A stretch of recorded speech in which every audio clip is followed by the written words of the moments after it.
Hey everybody, I just want to let you know we're going to get started in about 5 minutes. About 5 minutes.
Hello, everybody. We're going to get going in about 2 minutes.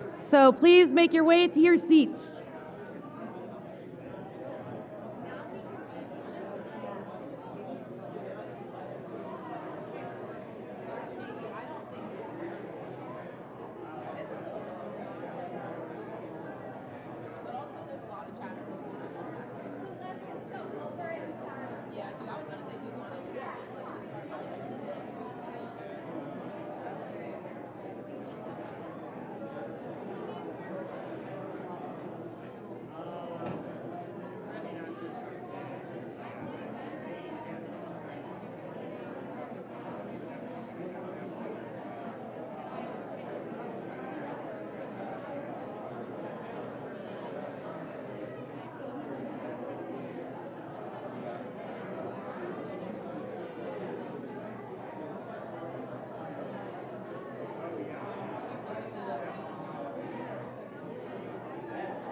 Yes, I should.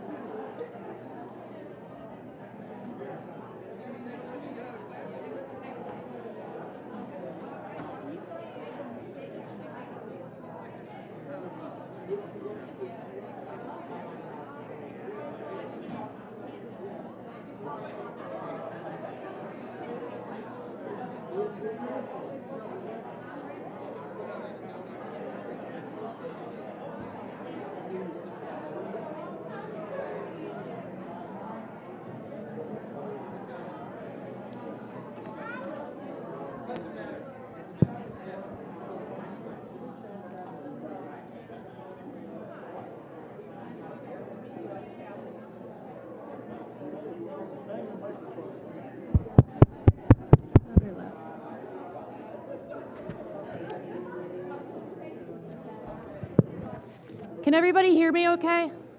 Am I loud enough? Better. More? All right, I gotta be louder. Good afternoon, everybody, and welcome to the 2026 Norman Krumholz Speaker Series on the Future of Urban Planning. We're so glad that you could join us today. My name is Beth Nagy. I'm a faculty member here at the college, wrapping up my 9th year.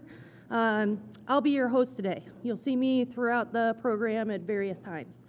To follow along with today's program, there is a print program available. There should be one either at your tables or at the registration desk. And if you want to follow along with the materials that are also available in hard copy, you can scan the QR code at the bottom left of the inside of the print program to have access to all the things today.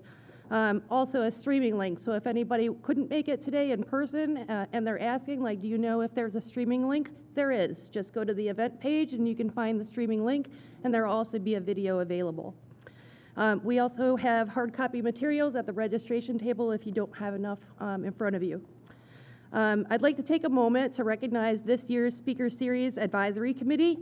If you are an advisory committee member, if you could just stand up and give a wave, and we're going to give you a clap. Come on, all of you. You too, Dennis.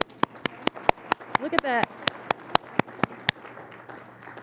Thank you all for being a part of the advisory committee, and if anybody's interested in being a part of the advisory committee for next year or the next event for the Krumholz series, please just look me up and let me know. Love to have you as part of the team. I'd also like to recognize my co-chair, Dr. Dennis Keating. Thank you so much for being my co-chair.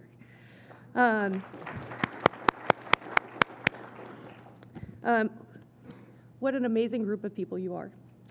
1 year ago, you accepted an invitation to be a part of the Speaker Series Advisory Committee, and now here we are. Thank you for helping shape this wonderful event. We'd also like to thank our sponsors this year, the Cuyahoga Land Bank, MS Consultants, and the Anisfield Wolf Book Award Fund at the Cleveland Foundation. Thank you so much for your support and for being here today.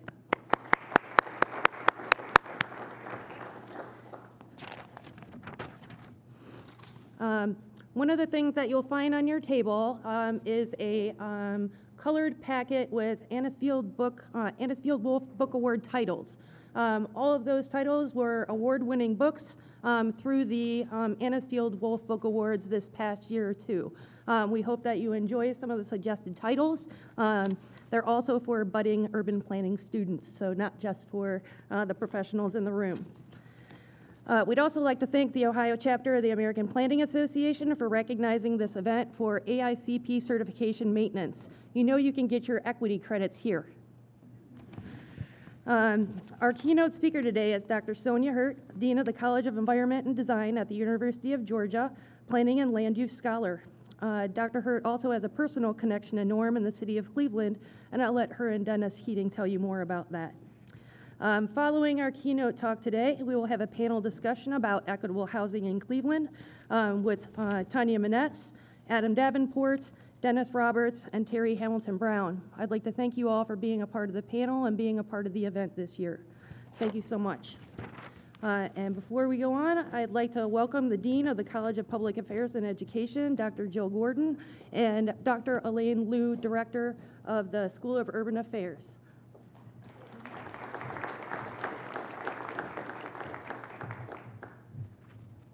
Oh, this is really high. Good afternoon, everyone. Or wait, I'm vertically challenged. Let's reframe that.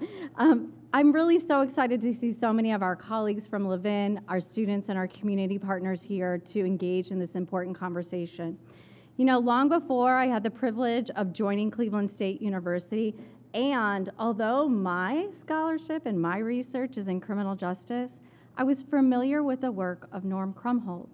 And this is because of having conversations with my colleagues across multiple disciplines. And, you know, when we would talk about his work and the Cleveland Plan in particular, it was those values that underpin it. Consistently and repeatedly in discussions, we would talk about the issues of equity, the importance of urban responsibility, and I think most important is the role of public institutions in shaping just and fair communities. And when I think about Norm, he was not, and I didn't have the privilege of meeting him, but I feel like I know him somewhat. He wasn't just a reference point, not just for policy, but instead, as we discussed things that he is known for, it was a way of thinking about scholarship, leadership, and place. And when I joined CSU a little over 2 years ago, I think my team would say I had this little bit of a crazy idea of developing a publication, which our School of Communication colleagues told me, no, it's a multimedia publication. And then colleagues in the Levin School of Urban Affairs said, Jill, it's actually the 50th anniversary of the Cleveland Plan. So our inaugural edition of Levin Leads the feature story is about the 50th anniversary and the impact of Norm's work. So this was published fall of 2024. And today, as we gather this event for the Levin School that falls within the Levin College, it also shows the strength of cross-disciplinary collaboration. At our core, we do believe in advancing knowledge, not within our individual silos, but across. And I know our community partners here that I was talking to before, I'm confident you would agree that the best ideas and the most durable solutions happen when disciplines talk and intersect. When we get planners, policy scholars, educators, social scientists, and practitioners in the same room to listen and learn from each other, that's when we see true impact. That's what we do here in Levin, and that's the reason we are here today. Our college is guided by a clear sense of purpose, grounded in our mission to serve our students and our community partners, advance knowledge, and prepare our graduates thoughtfully for the world around them. Recently in Levin, we created the first college-wide strategic plan where our mission slogan is now, inspiring change makers, igniting transformation. And our vision is creating tomorrow together. That is what is happening in this room today. And I'm so excited so many of you took time to join us. I also think this event both honors legacy and looks forward. And that's a really great segue for me to say, next academic year, we're going to celebrate the 50th anniversary of the Maxine Goodman Levin School of Urban Affairs. They turned 50, yep, woo woo. On March 2nd of 2027 is an actual anniversary. We will be sending some save the dates soon for 2 signature events, and then we're going to have a smattering of fun in between. So be on the lookout for that, and we hope you'll join us because it does offer that opportunity, right, to think about where we've been, who has paved this path, as well as where we're going. So I'm really excited you took time out of your calendar. I'm excited to listen to our esteemed colleague. And at this time, it's my pleasure to introduce, I can say, the newest member of the Levin College, the new director of the Maxine Goodman Levin School of Urban Affairs, Dr. Elaine Liu. Elaine?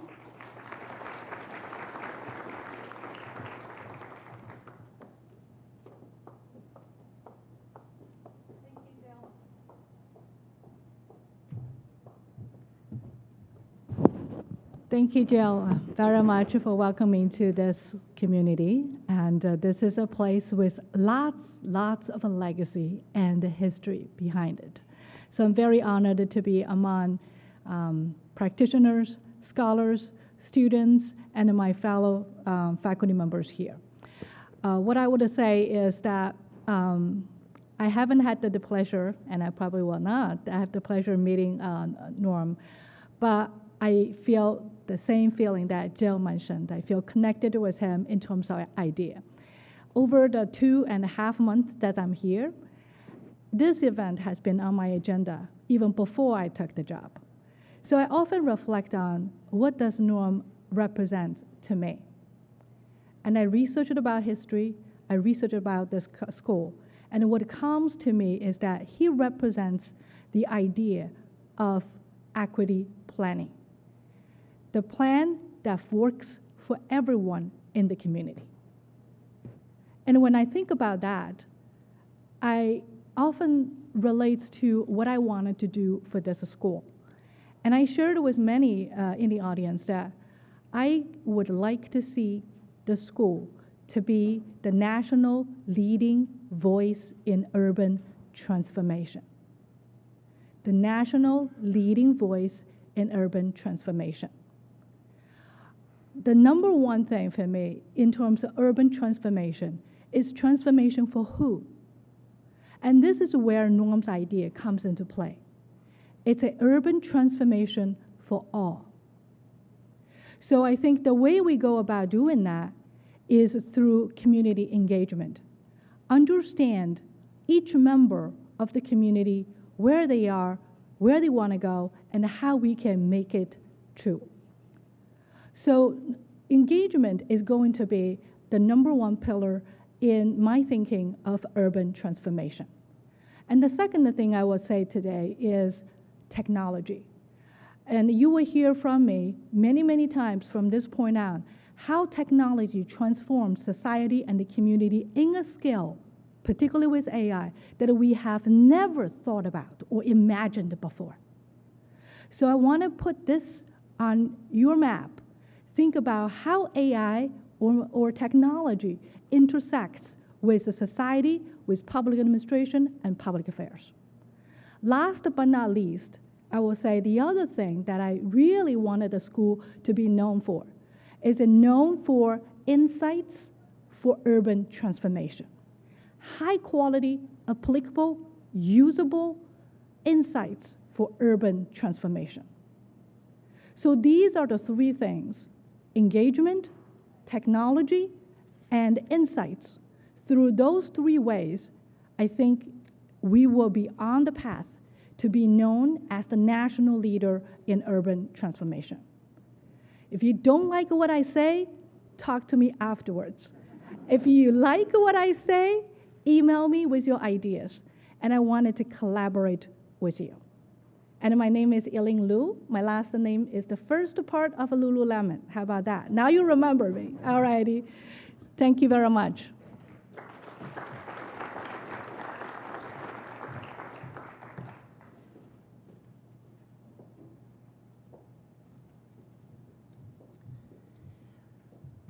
Before we hear from our keynote speaker, I just want to take a moment to reflect on why we're here and what Norm Krumholz means to us. Norman was the director of Cleveland City Planning from 1969 to 79. He was appointed by Mayor Carl Stokes and actually made that a point of coming to Cleveland, is that he needed to be elected before he would come. And he was retained by mayors Ralph Perk and Dennis Kucinich.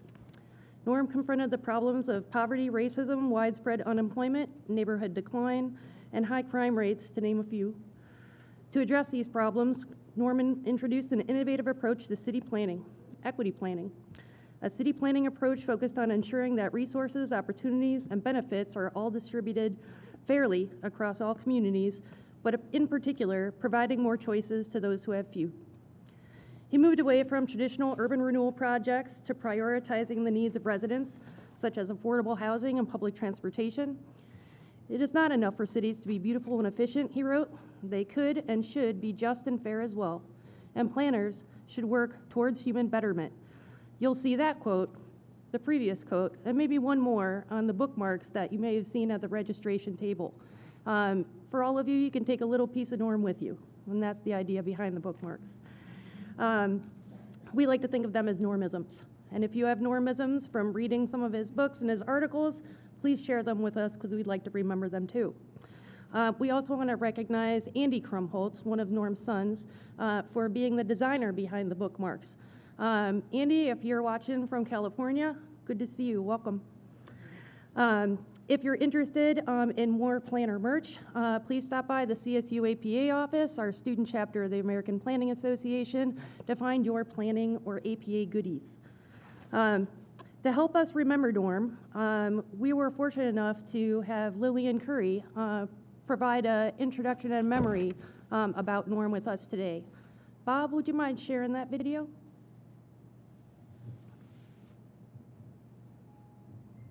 Norm Krumholz is a giant for our community.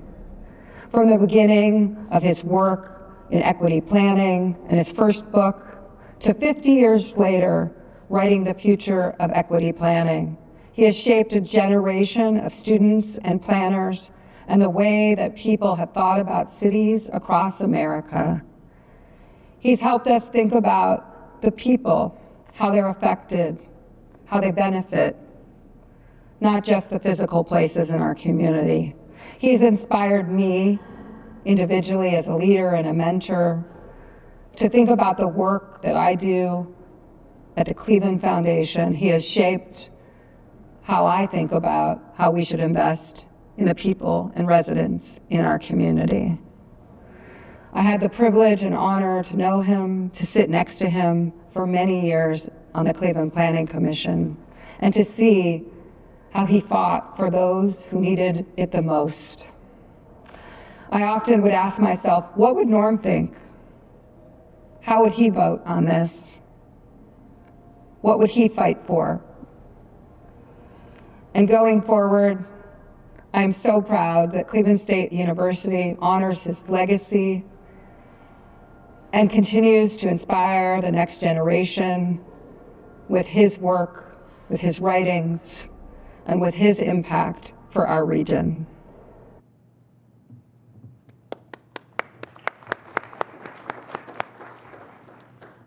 Ms. Curry was kind enough to put that together for us because she couldn't join us in person because of other obligations out of town. Before I welcome Dr. Dennis Keating, I'd like to tell you a little bit about Dr. Keating if you didn't know. He's an emeritus professor of the Maxine Goodman Levin College of Urban Affairs at Cleveland State. He earned his master and doctoral degrees from the Department of City and Regional Planning at University of California, Berkeley, and a law degree from the University of Pennsylvania. For 35 years, such a long bio, you know? 35 years as a professor in the Levin School, also served a joint appointment with the College of Law. During his tenure as director, the Master of Urban Planning and Development program was born. He has taught, researched, and written about a variety of topics, including housing, history, land use, neighborhoods, community development, urban planning, and urban policy. His 106 plus publications include 10 books. Is that right, or is there 11? Okay. Or 106. In 2024, Dr. Keating was also recognized by the Urban Affairs Association for his contribution to the field, kind of like their Lifetime Achievement Award. And he is honorary co-chair of the Speaker Series Advisory Committee with me. I'd like to welcome Dr. Dennis Keating.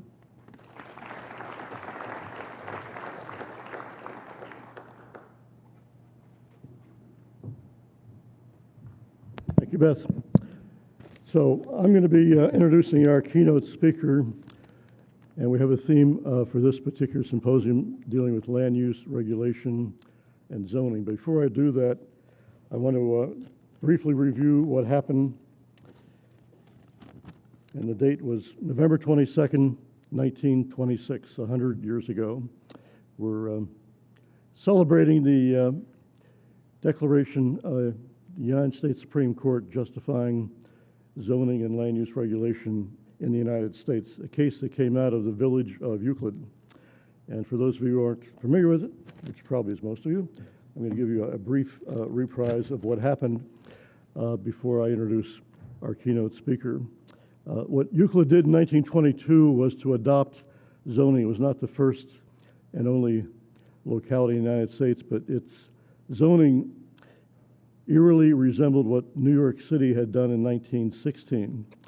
And property owners who had property in Euclid that did not care for the zoning that was applied to their property hired Newton D. Baker, the former mayor of Cleveland, and a notable nationally recognized attorney to represent them, challenging the constitutionality of what Euclid had done. They were represented by a feisty little 5-foot attorney, resident of Euclid, who was determined to defend the village all the way to the U.S. Supreme Court, which is where it ended up. What happened was the property owners took their case first to the Federal District Court here in Cleveland. The judge, D.C. Westenhaver, ruled eventually that what Euclid had done was unconstitutional. Strangely enough, he was a former law partner of, guess who, Newton D. Baker. In his opinion at the end, he said, this case is destined to go higher, and it sure did right away. Went to the U.S. Supreme Court, one of the most conservative in the history of the United States, headed by William Howard Taft, former president and Chief Justice from Cincinnati. They were notable for some notorious conservative rulings. Nevertheless, Euclid's attorney, Westenbaum, was determined to convince him that it was constitutional. He was aided by, belatedly, Alfred Bettman of Cincinnati, the most probably famous proponent of city planning of the era, and had developed the city planning zoning guide for future President Herbert Hoover at the national level. Strangely enough, on the day of the argument before the Supreme Court, instead of 9 justices, there were only 8. Missing was somebody, George Sutherland, a former senator from the state of Utah. Things did not look good necessarily from the observers for the future of zoning in the United States if they ruled that it was unconstitutional, as had Just Westenheimer. Then something strange happened. First of all, Alfred Bettman missed the argument. He didn't realize it had been scheduled already, so he talked to his dear friend, Chief Justice Taft from Cincinnati, and got permission to file a brief defending the constitutionality of zoning.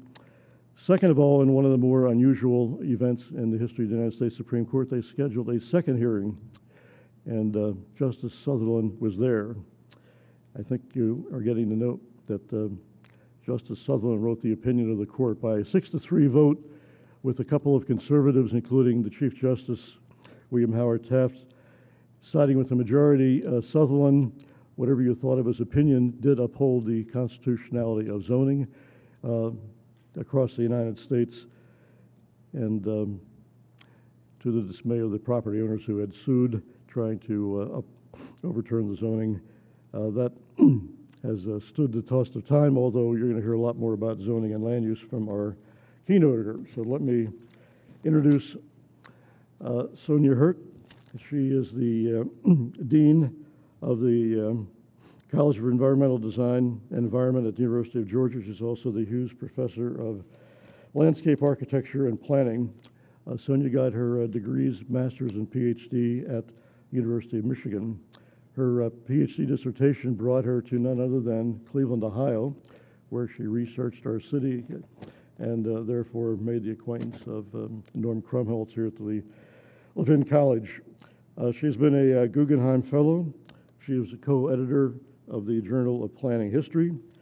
She's published or co-authored several books, most notably Zoning in the United States, which was recognized as one of 14 best books in urban planning for the decade of 2010-2020. She also was a co-author of Contemporary Urban Planning and The Urban Wisdom of Jane Jacobs. I could go on, but it's a very long resume. I think you will very much enjoy Sonia's presentation. She's going to introduce that herself, something to do with what happened out in Euclid in 1926 and what is happening today. Sonia?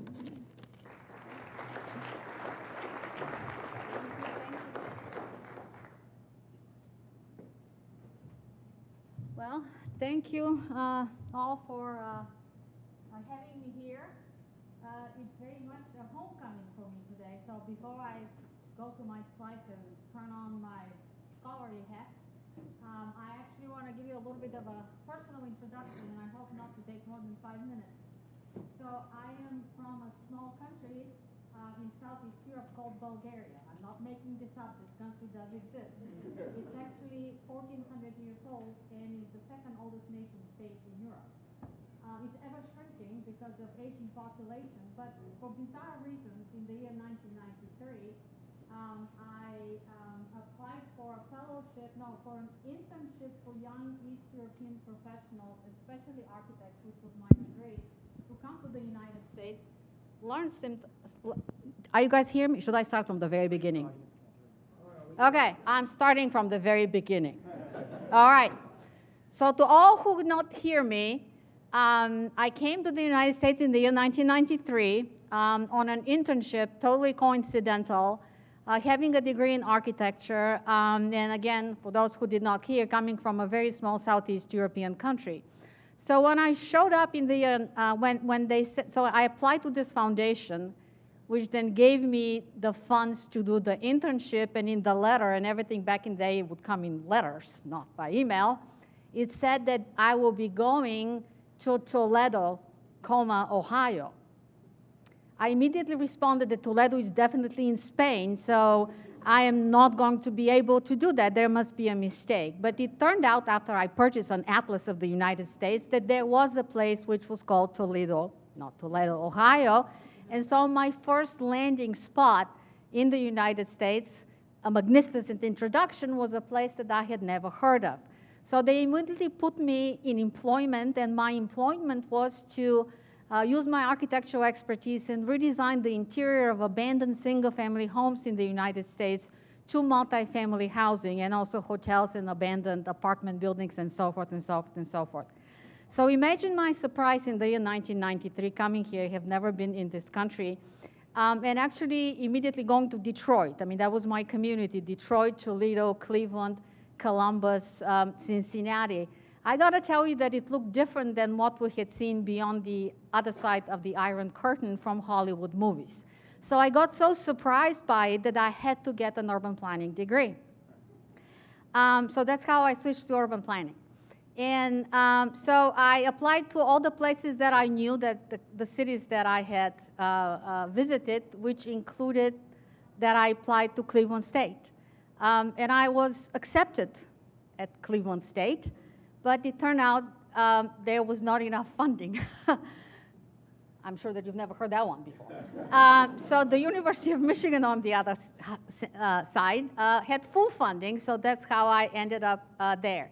So in a way, for today, I'm living the life I didn't have as a student at Cleveland State. So that makes me feel like a queen for a day, because I think that's probably how amazing it must be to be a student here. So to go back to my story before I go to the slides, so why would anyone, how did I even develop the interest in that sort of, in land use regulation? Because again, you have to imagine the surprise of the then young foreigner whose first assignment is to understand that actually in the United States, they do not use the metric system. And then you have to do all your things in a different way from what you were trained for. And the second surprise is that the very first document that I was given to read was at the time the zoning ordinance of Toledo, Ohio. And it was so surprising and such a delightful reading. I truly enjoyed reading it because it was such a glimpse into something that was totally unexpected. And what was so unexpected? If you come from my part of the world and you come to the United States in the year 1993, we thought that in the United States, private property rights are sacred. I mean, that's what the United States is known for. And so they give you this thing that's called the zoning ordinance, and you find it to be so shockingly restrictive to the private property rights of people for reasons that I cannot comprehend. So it was exactly the opposite of what I actually had expected to find in many ways. So I went to school, this and that, long story. And so some years after that, I finally, after writing some about other stuff, eventually I wanted to address my initial curiosity of why zoning ordinances in the United States of America are, from my perspective as a foreigner, so different from what I thought they would be. So the book that is usually referenced, I understand, was part of the reading material. It's called Zoned in the USA. But it's not about zoning in the United States. Actually, it's about zoning in the United States as compared to other countries. So the uniqueness is what I was trying to bring up. So my purpose here is I will not be covering the history of Euclid. It just happens to be that I've been invited in this very year.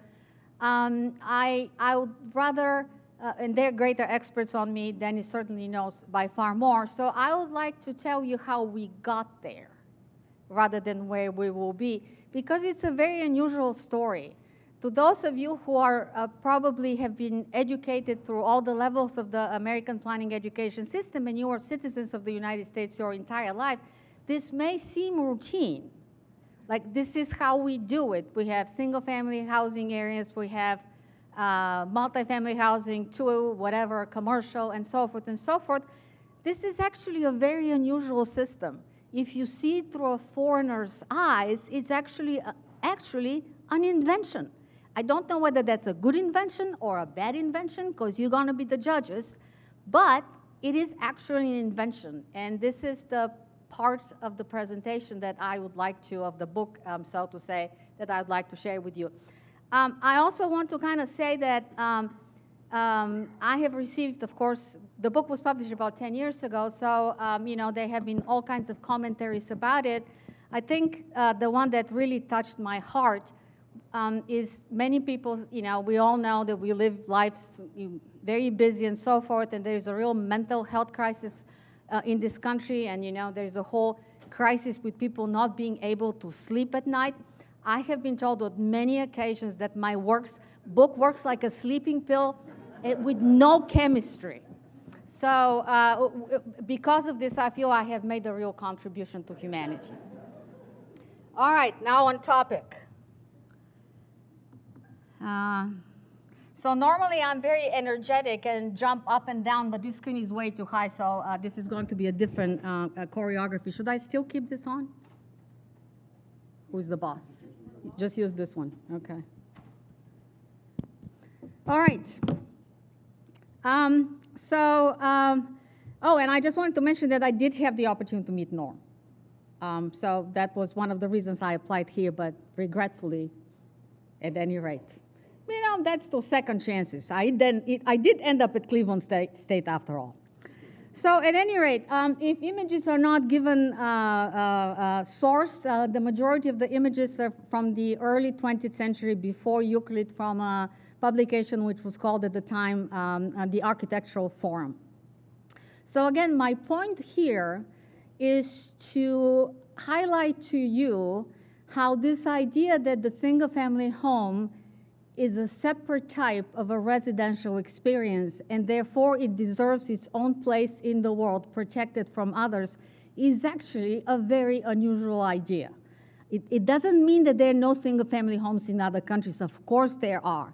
And it doesn't mean that, you know, they're not similar categories like the ones we use in the United States. But there is a very big difference in degree. And I would like, again, it's the exceptionalism, good or bad, of the American experience that would be the focus of this presentation. So again, my point is how we got here. And then I think for our discussion after that, maybe what we do from here.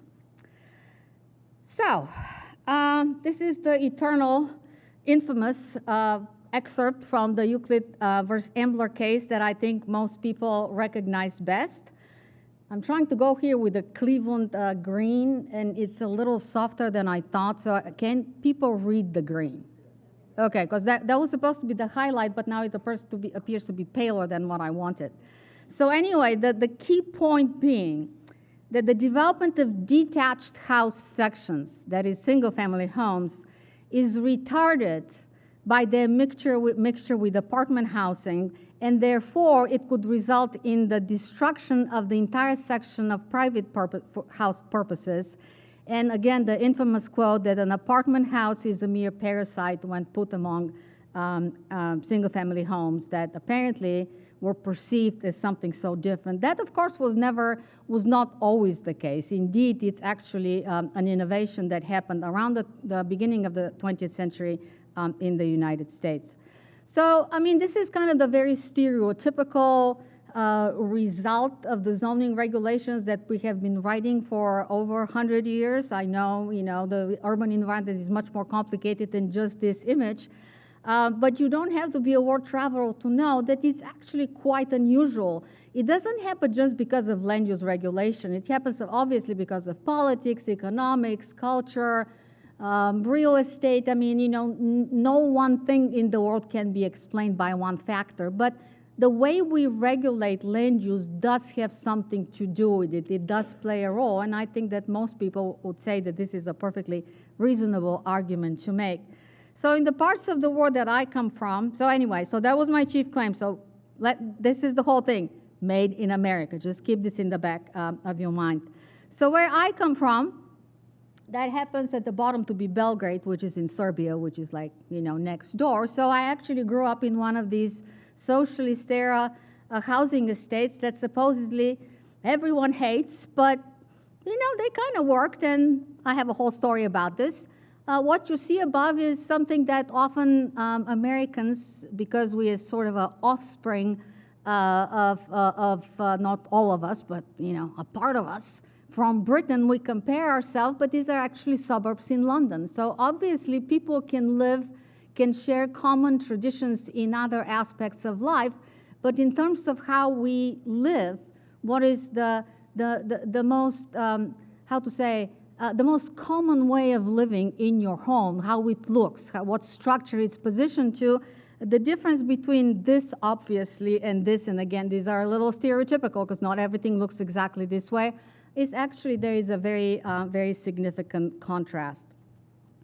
So I gave an interview to the New York Times a few years ago, and they did their own maps. So I'm just borrowing from them. So what they did, and this is another point I wanted to make. People associate this with suburban patterns. So we talk about the exclusionary zoning a lot in suburbs. But I think that's another misconception. An unusually high share of American cities, not suburbs, are actually really made mostly for single-family homes. And I do know that this is changing. That's what we're going to talk about later. But it's not suburbs that we're talking about. We actually are talking about the American city. So these are New York Times maps. So if you don't think they're accurate, please, I'll let you know, argue with them. But we see the city of Minneapolis, now everyone's darling because they, now allow triplexes in single-family homes. And at the time, so again, this was a few years ago, I think this was 2021, I can't remember. It says, if you can read it, 70% of all the residential land in the city of Minneapolis is actually for single-family homes at the time, and that is different today. Portland, Oregon, very progressive city, this and that's 77%. Now, they may be at different densities. It's not all the same. I'm, again, making a very complex story, very simple. But at any rate, these are unusually high percentages. And what I want to bring up again to your attention, I want to repeat myself, it's not that other countries don't have areas dominated by single-family homes. That's not the point. Of course, they exist all over the world. The point is that here, these zones in such generous percentages out of the total land area are actually legally mandated. And that is the difference. Of course, they would happen anyway for other reasons, cultural, demographics, that's what people want, preferences, I don't know, the real estate market. But it would not actually be a matter of municipal law. In most European countries, there is no debate about accessory units because it's not even a thing. Like, of course you can have your in-laws. Of course you can separate your house and then have your brother live right next to you. That wouldn't be even a legal, it's not something to argue about legally. So it's the fact that we have come up with this idea as Americans that an extraordinarily high share of urban, not to mention suburban, where the percentages can go to above 90, is actually zoned for that one thing, and that is actually really unusual.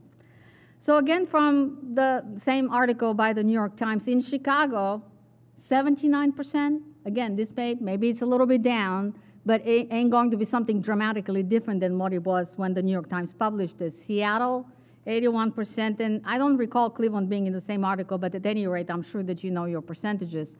Charlotte, North Carolina, 84%, San Jose, 94%. Well, you just don't see this every day. I mean, you do see this every day, but you see this in the United States of America. It might be a great thing. I mean, people have more space, they have more privacy. Hey, I'm not here to judge. I'm just telling you that if you think this is normal, it's not normal, it's actually very exceptional. That's the whole point. And, I got my research assistant just, before I came. She read for me. I taught her, and she's from India. I'm telling you, read the zoning ordinance, remembering myself coming from Bulgaria when I was taught, read the zoning ordinance. So she read what's latest, and from what I can tell without knowing the land share percentages, particularly in Cleveland, these definitions are still very powerful. Limited one-family district generally allows only one type of living, not to mention that it doesn't allow anything else by living, except living. You have similar categories in European land development regulations, but they are simply not as restrictive. You'd have bakeries and banks, and you would not actually be asked the question. So this is the limited one-family district. It's not a criticism of Cleveland. I'm just pointing to the facts, unless the zoning ordinance, A, changed since yesterday, B, my research assistant didn't do the proper research. But if that's the case, blame it on her. And then even in the one-family district, which actually allows things, you see that what is allowed is a very limited portfolio of other uses. And generally, we are trying to very clearly separate work from home, which is a little absurd in this year because a lot of people work from home, but this legacy lives. And in addition, that, in general, single and multifamily homes are not to live together. And even single and two-family homes are apparently not to live together, as they did before the zoning of America in the early 1900s. So when I was writing the book, which was now 10 years ago, my husband is also a graduate of Michigan. We are both urban planners by degree. And he was saying, like, who on earth would want to write a book about zoning? And second, who on earth would want to read a book about zoning? So he tried to discourage me, but I was like, you know what? Let me show you. Let me show you whether this actually could be fun. Because it's not about the technical regulations, but about the opportunity to use these technical regulations as a window to what to actually people's ideas, to what they thought is proper, desirable, expected, normal, routine, and what is ultimately the gold standard of living. So I said, I'm going to write a book, and now I live to tell the story. And so somewhere, I feel, I mean, of course, there have been books about this for years and years and years and years, but somewhere about the year 2020, like the profile of the debate became more prominent. And this has nothing to do with the fact that it's not that my book provoked any of this, but it appears that I simply wrote it at the right time. And, you know, in life, timing is everything, because in about 5 years, so about the year 2020, you could actually find mainstream American publications to say exactly what I was saying. Single-family zoning, I don't know whether you want to call it good or bad. I'm not God to judge. Maybe it has many benefits. The point is that it's weird. It's just different. It's just not, it's not the only way that you actually can think of regulating how people live in a city. So that was a little gratifying to me. And also I can, you know, I could tell my husband, see, I was telling you it was going to be a topic, and somebody would eventually want to read it. So he had never read it, by the way. At any rate, no one's perfect. So let me tell you something else. You know, this is kind of forgotten. We might be, I don't know, are we celebrating or uncelebrating? But whatever it is, we are recognizing that exactly 100 years ago, well, not exactly, but nearly, the foundational case of Euclid versus Ambler happened in the United States.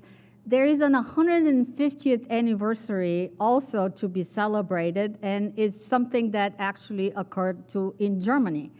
So the first, it is true to say that the first comprehensive zoning ordinance in the world may be that of New York City. But the first, not as comprehensive, but still citywide, zoning map and ordinance are actually produced in Germany. And of course you can argue with that, because as historically minded people, nothing starts at some point, at some place. There is always precedent. Yeah, we can go to the Code of Hammurabi, and you know, there's still some building code elements. So nothing starts at some place. There is always prehistory to every history. But to simplify this very complex, thousands of years old history of how to regulate land uses, it's generally considered that the modern zoning principles did originate in Germany. And the year 1876 is a year when, at the time, a very famous, at the time, German professor whose name is Reinhard Baumeister. And you know, Baumeister actually means a master of building. So the man lived up to his name.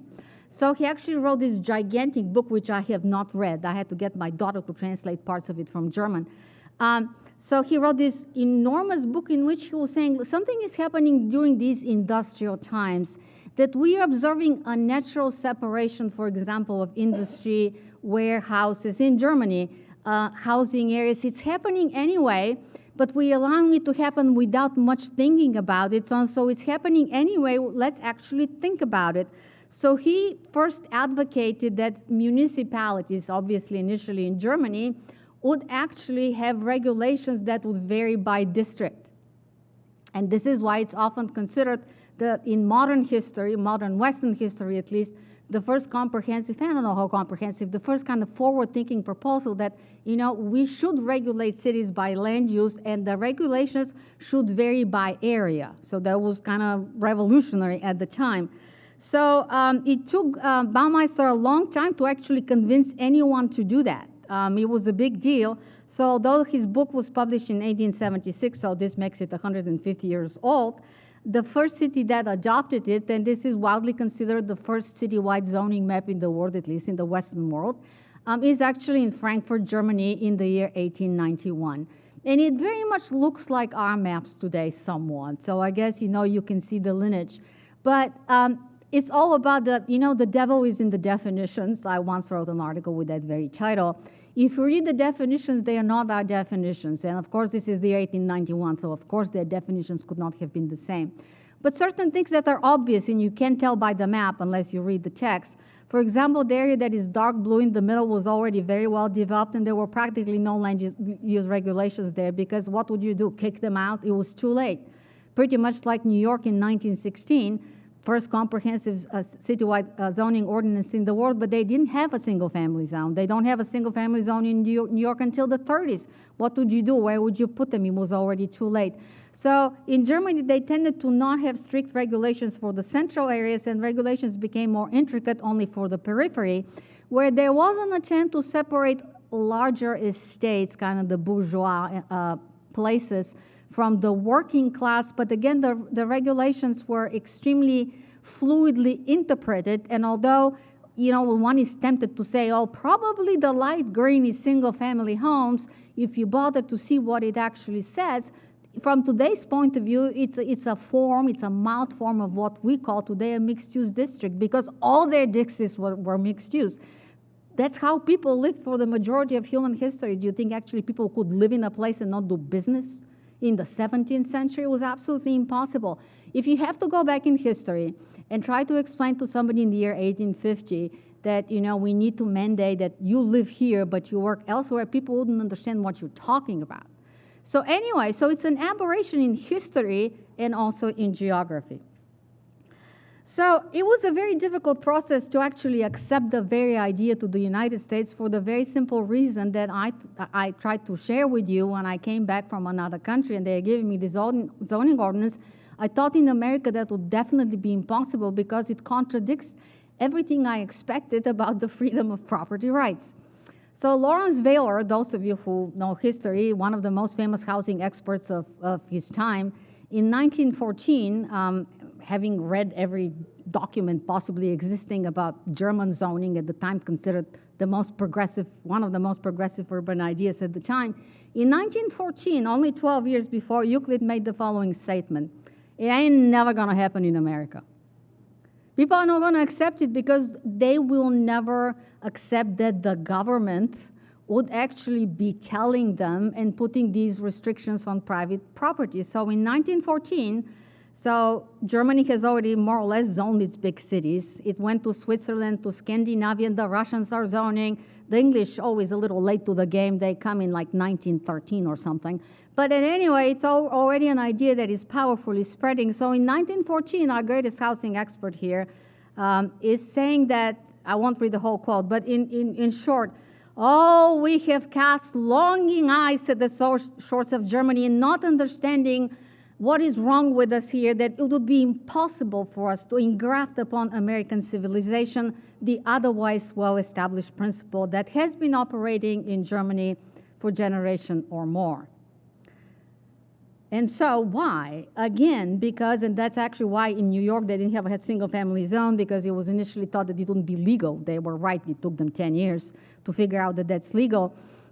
So for the very same reason, because it seems that it's so restrictive on the rights of the individual to do with their land or property what they wish, that it seemed to be a profoundly un-American idea in 1914. So a magic happened in 12 years, and what became completely unattainable actually became the norm. So of course, let me repeat, why the fear? This is from the Cincinnati Enquirer. I think it's right about 1916. Enough said. So this is the time where, there's Bolshevism rising. If I'm not mistaken, Bettman had to write to the Cincinnati Enquirer explaining himself that he has never been to Russia. He does not speak Russian, and zoning has nothing to do with Russia, God forbid, which was actually a German idea. There's a total misunderstanding of the whole thing, because guess what?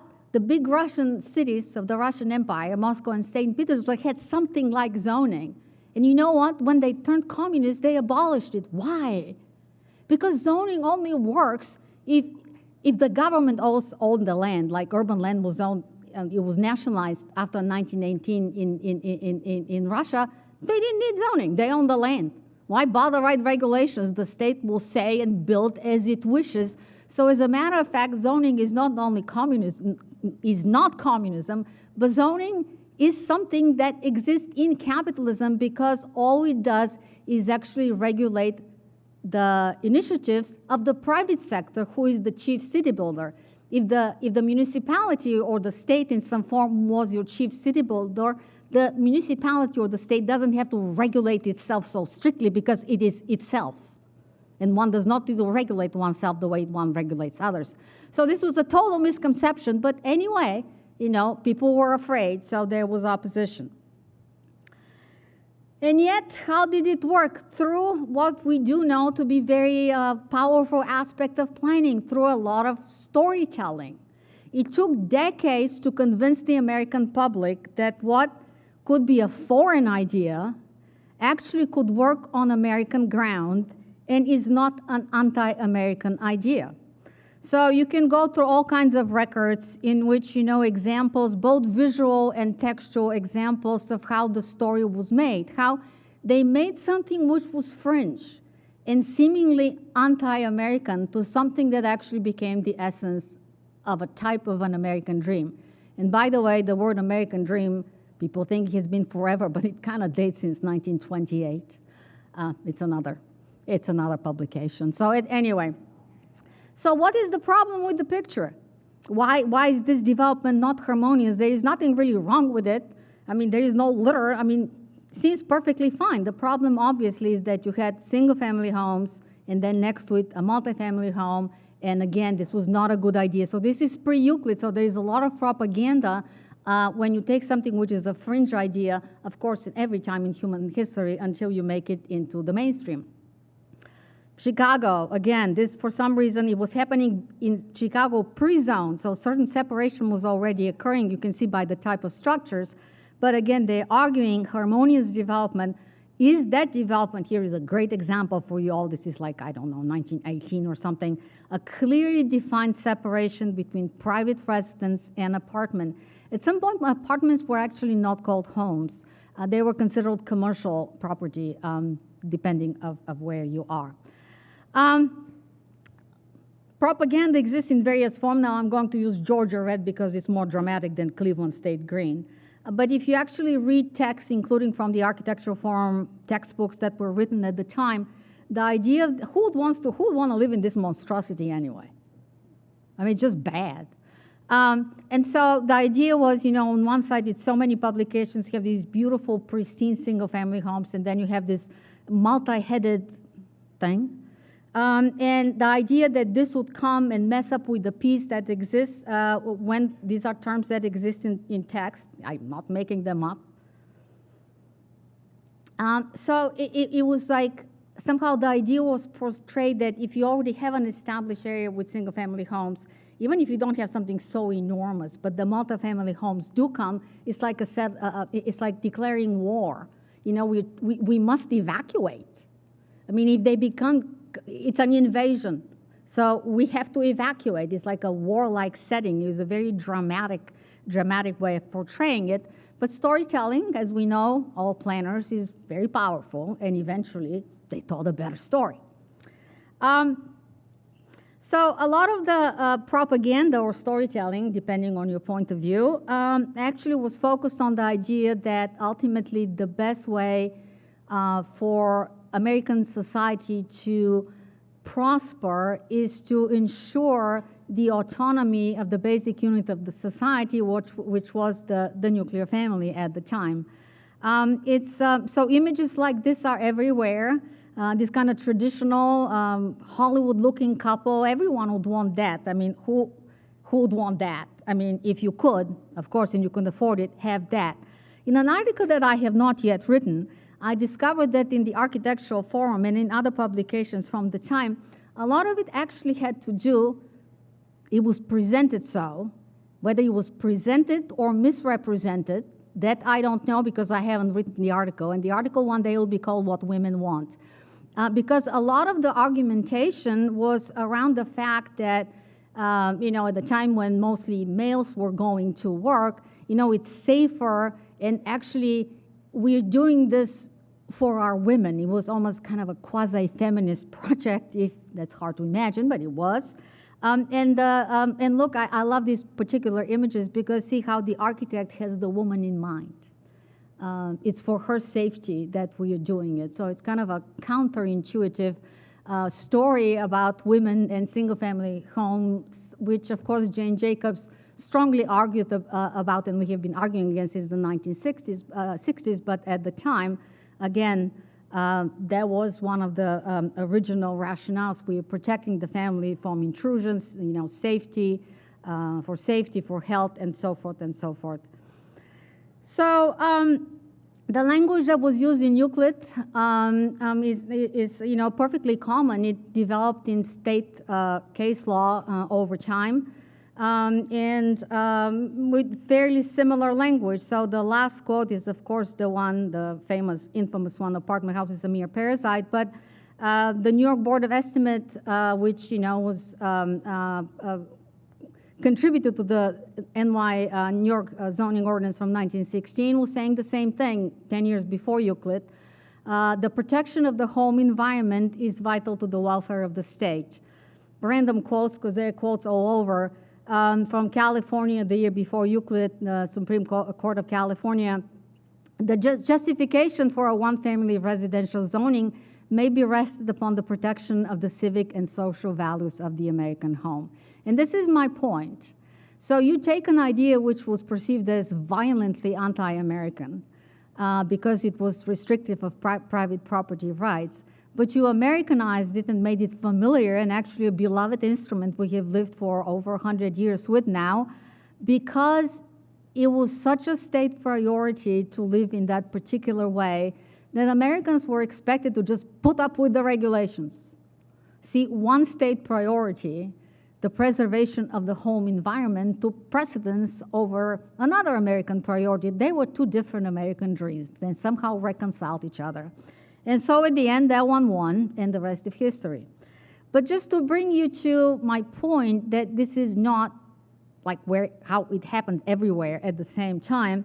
So this is at the time when England begins to well-zone. They don't use that thing. These are planned development schemes. But I want you to pay attention. So this is, I can't remember. Does it say what year it is? It does say somewhere. Well, it's somewhere about the 1920s. So see how they separated their town of Sheffield in this particular case. 20 houses per acre.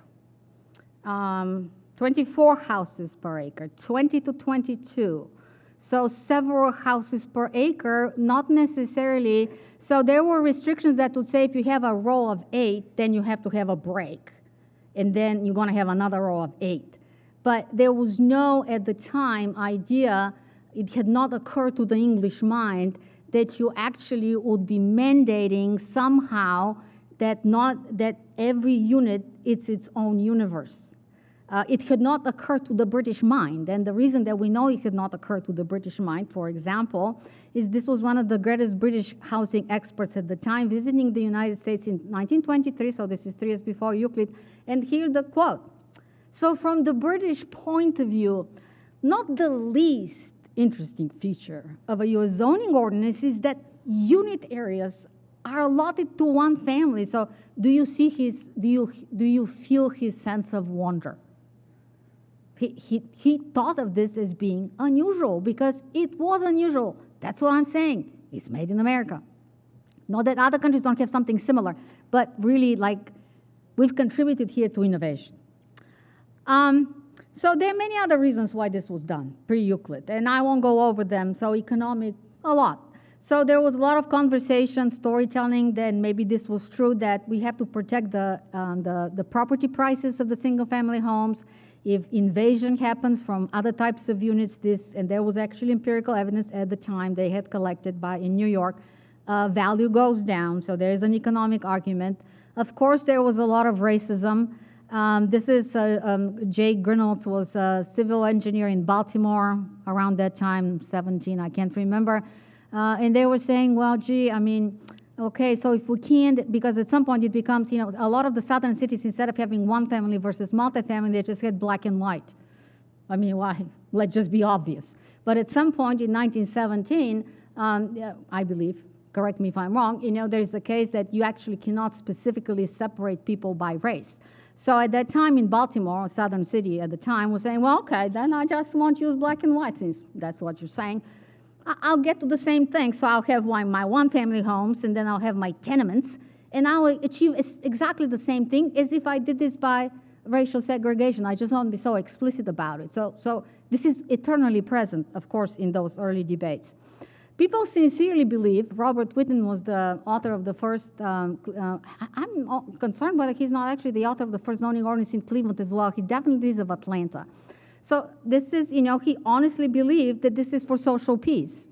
See, bankers and leading businessmen should live in one part of town, storekeepers, clerks, and technicians in another, and working people in a third for their own good. So they associate with people of their own kind, and they all prosper, and there is no class warfare. So here's one way of thinking. We might not think about this today, and I don't know what Norm would say. He probably won't say anything good about that, but at any point, this is the argument that was advanced at the time. So one other thing that I want to point is that, in my opinion, in addition to all these other factors, it isn't just about race and class separation and property. There was really a sincere consensus among planners at the time that there is something really special about the single-family home. You can date this idea if you want and read 1856 or whatever, those of you who are in landscape architecture, Andrew Downing Jackson, how that the home has a civilizing effect on society. If you have nothing better to do, you can open William Penn's instructions from 1681 on the development of Philadelphia, where he too argues that the proper unit of any new town should be the individual home separated from others by a generous distance. So in this particular quote, which I'm using as a proof of my idea, that there was something about it that was more than economics, culture, or even racism or classicism, if you will. But there was something about that there was a special civilizational value in the home that other residential structures simply were not able to accommodate. So Andrew Crawford, also from Philadelphia, the idea that you can have apartments in an apartment house which are attractive and even palatial is besides the mark, because an apartment is merely a tenement house with a college education. So you see how many streams of thought come together to actually lead to that purpose. So that's all I had to say. These are the two words I know in Latin, so I'm using them. Where are we going? I don't know, and I'm not necessarily volunteering the answer. But with this, we open the floor. Please argue, and I'll be the judge.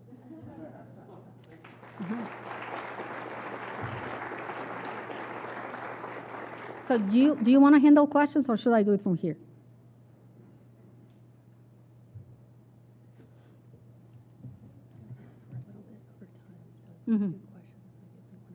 Okay, so we're going to take just one or two questions, I've been told, the boss says. There has to, like, one by one in an orderly fashion. Yes?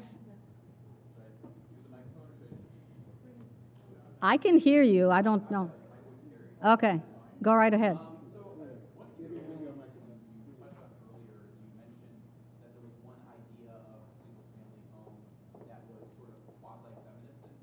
Mm-hmm.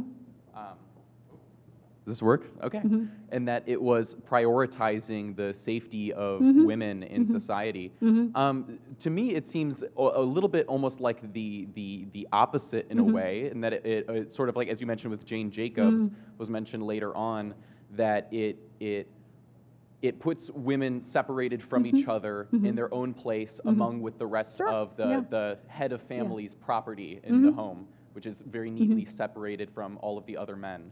I think that's really interesting, and I think that also, that gets really into the point you were making earlier, that zoning has this effect where it can fall on either side of, a political spectrum, whether it's, heavily nativist or it's considered very foreign, and I think that's really interesting.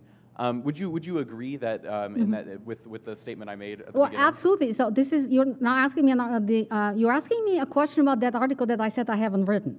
Oh, but sorry. At any rate, but when I write it, but see, that's exactly the point. I mean, things turn on their head.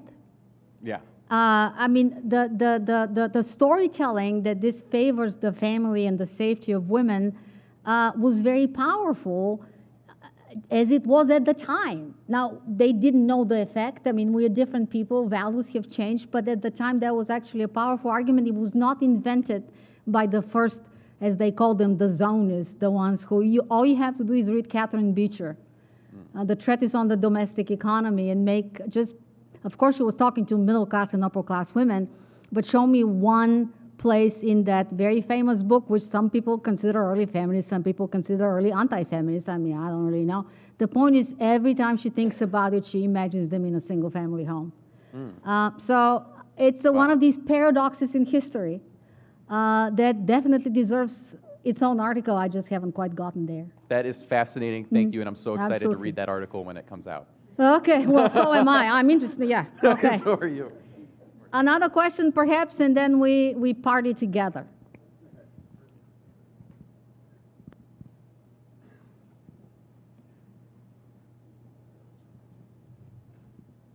Yes, appreciate your conversation and discussion regarding this process.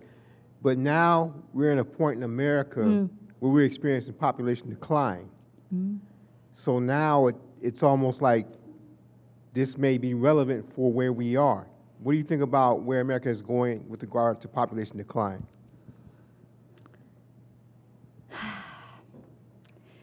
Let me put it this way. The decline, and again, I come from a small East European country, so to me it does not look like America is declining. If you call this decline, you actually haven't seen decline. Because, you know, in 20 years, we lost a quarter of the population due to aging. But yeah, there is, you know, colleges know about the demographic cliff. I mean, from a current demographic point of view, I don't think single-family zoning makes any sense. Also because people want to have accessory units, they want to have their in-laws. It's not economical, it's not affordable for us to have single-family homes. So from a demographic point of view and how the American family is changing, it probably does not make sense anymore. We're simply living with a somewhat of an outdated instrument. It also completely doesn't work, and it's almost a joke. Like, how many of us actually work from home? How can there be a single-family home if you also work from home? So there is no such thing as a home anymore. And by the way, every time you made a business call in the 1990s from home, that actually made it also a place of business. So a lot of these things demographically, culturally, and the way, you know, how we work today probably make this instrument outdated. But here's the thing. What did you expect to happen? That it would change in a day? So Baumeister proposes this in 1876, argues for 17 years until 1891 to adopt it in Germany. It travels to the United States with enormous difficulty. Until it becomes implemented, it takes, what, 4 or 5 decades? So now that it has become the norm, I know society is moving faster these days, but it's now the norm, and for reasons demographic, economic, cultural, whatever they may be, it's just going to take a little longer to reform it rather than, you know, with just with one wish or from a consensus among likely-minded people at Cleveland State University. So things take time, and somebody in 100 years will probably study why we reformed so slowly this time, and just reimagine how difficult it was to absorb the idea the previous time. So why would you think that changing the paradigm would be any easier today? Not good enough? All right. Well, thank you all. Thank you.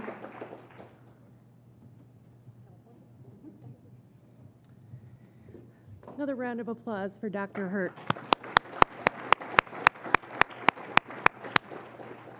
All right, right now we're going to take a 10-minute break so we can transition to our practitioner panel.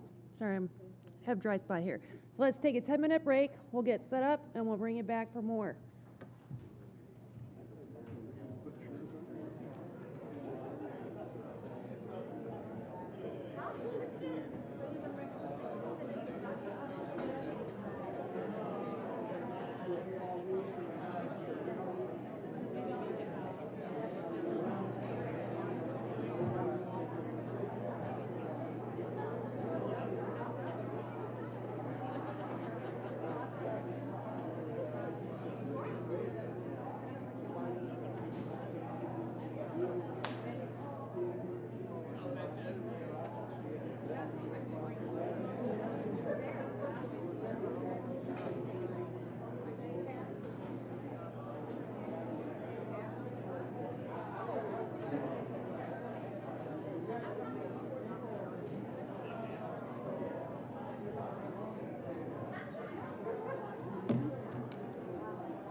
going to end up holding on to them, but it's usually nice to start with the table there.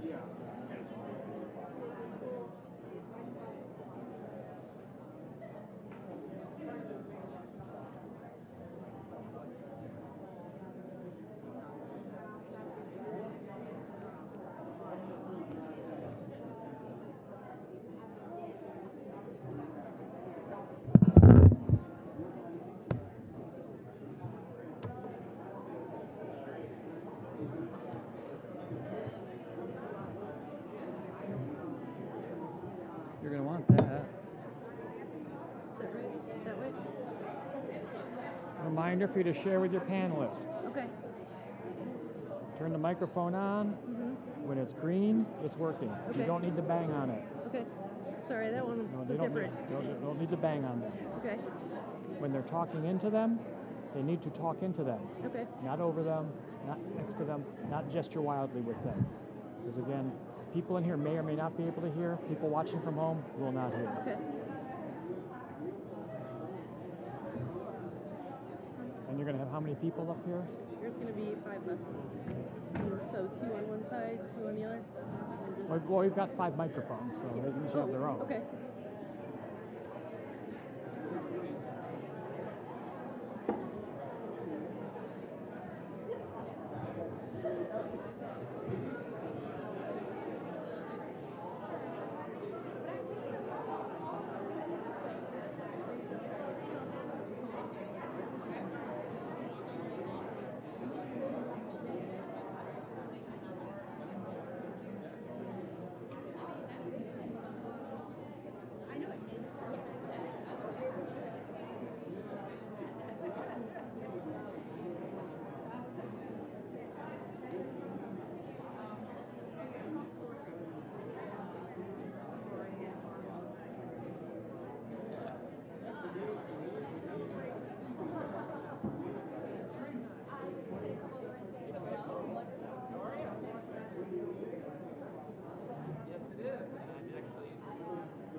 I was going to step up, but see, then I knew I would.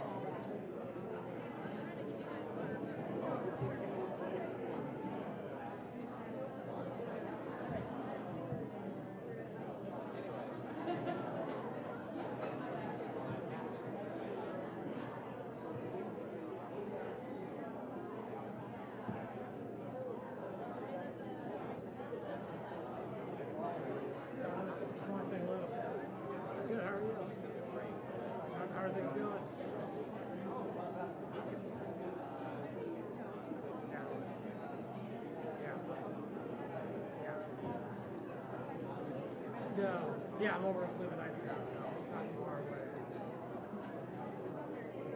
Yeah. Good. I'm actually doing a planning internship with Sonia Hirt. So I take the blue line downtown to class. So yeah. So yeah, it's been good. Second semester grad school. I don't know if you know Dr. Rubin. Yeah, she's more on the MBA side. But yeah, it's been good. Definitely challenging. Yeah, it should be done around this time next year. All goes great. Yeah, so. Yeah.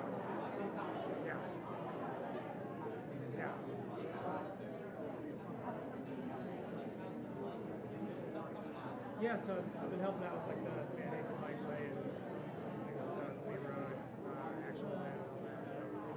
So definitely know what they're doing. So 15 years. Yeah. So yeah, I think for the last couple of years I was kind of thinking of something different to do. And I think planning definitely started to interest me in the last year or so.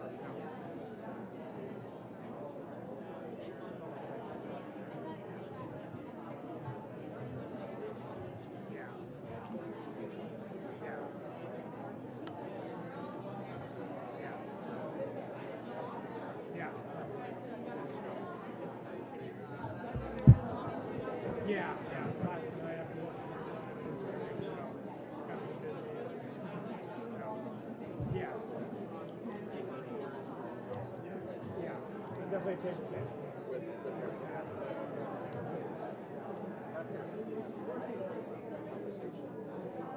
Yeah. So we're going to start the panel discussion of the program. If you could take your seats again.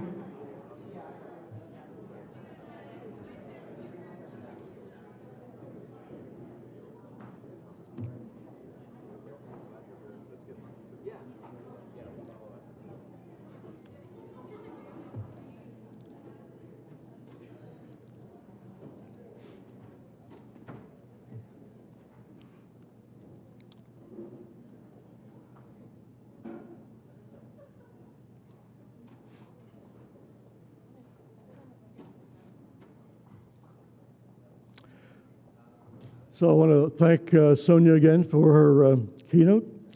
Very interesting, and we don't have her book on display here, but if you want to find out more, it's available, as she said.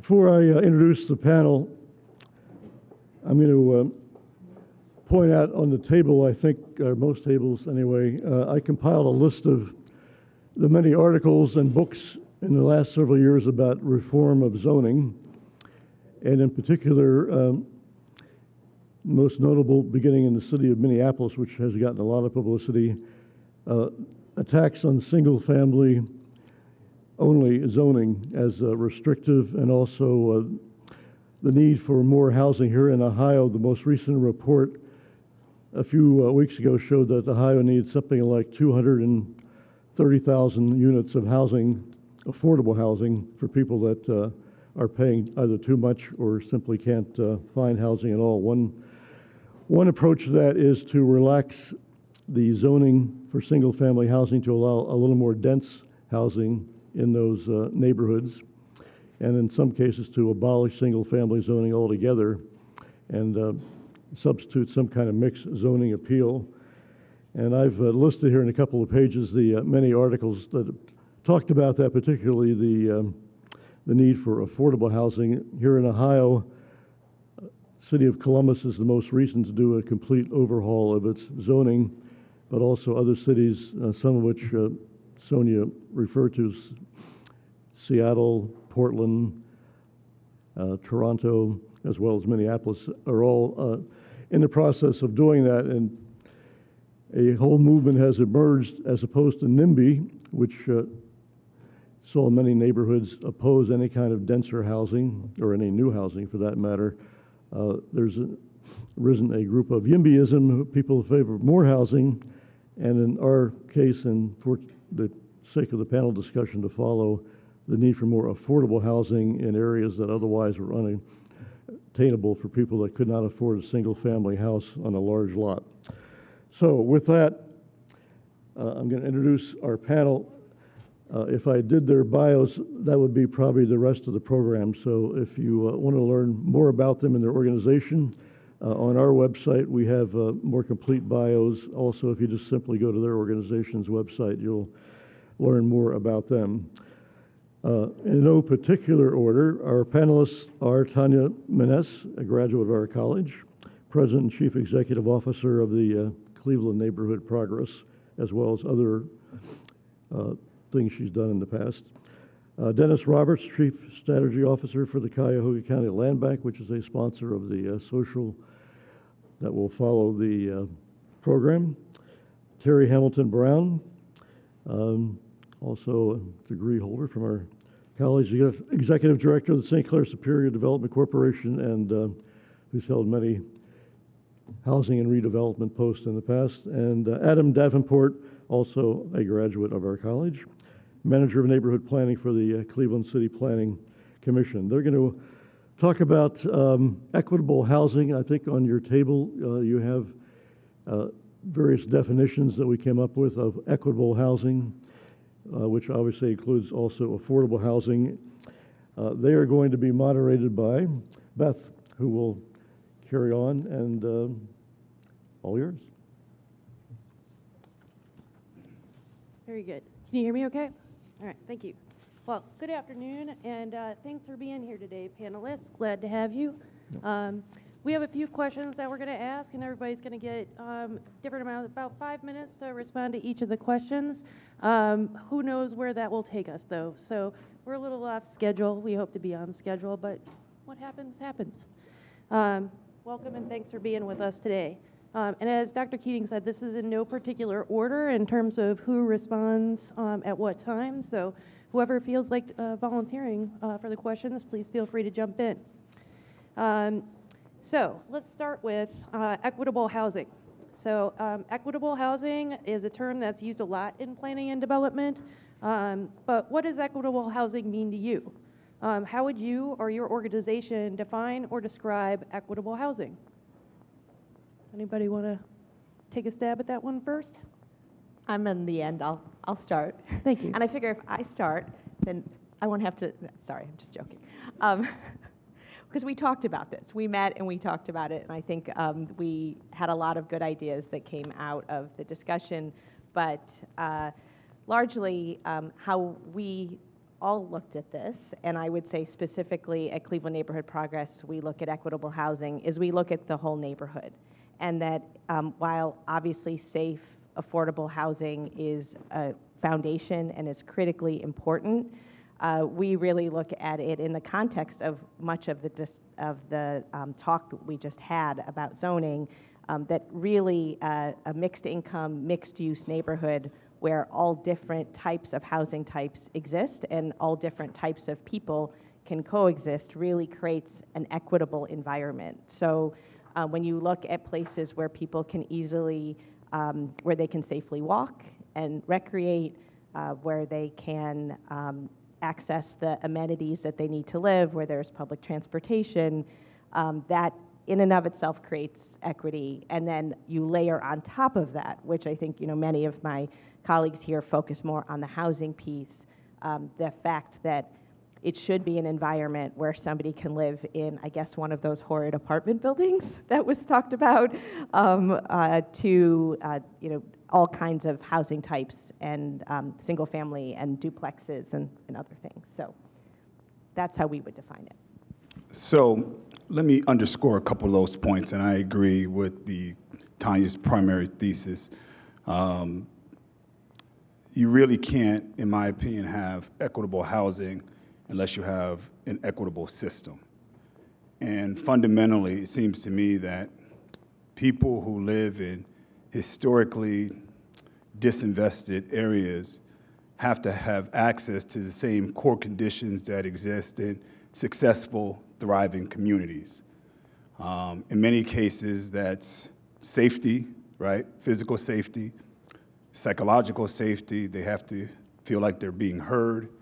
They're not being ignored. They can participate in the government, civically, et cetera. They have to have access to opportunities, business opportunities, jobs. There's all kinds of studies. Obviously, you can't sustain housing demand if you're not working, whether it's market rate housing, whether it's affordable housing. If you don't work, you're not going to be able to keep any housing as a practical matter. The other aspect to me for housing is housing that appreciates over value. The way I see it is that that's actually a hedge against unaffordable housing. And what I mean by that, the question with housing isn't whether it's just affordable now, is it affordable in the future? If your house doesn't appreciate in value, how are you going to pay for repairs over time? Because houses need to be repaired over time. And in many cases, people take loans and mortgages against their houses in order to do much needed home repairs. Not to discount the fact that they may take equity out of their homes to pass on to the next generation in the form of paying for college or just passing on their home to the next generation. I mean, when you really think of it, it comes down to is your zip code an asset or is your zip code a liability? That's really what it comes down to. I mean, I think many of us have heard of social determinants of health. It's basically that.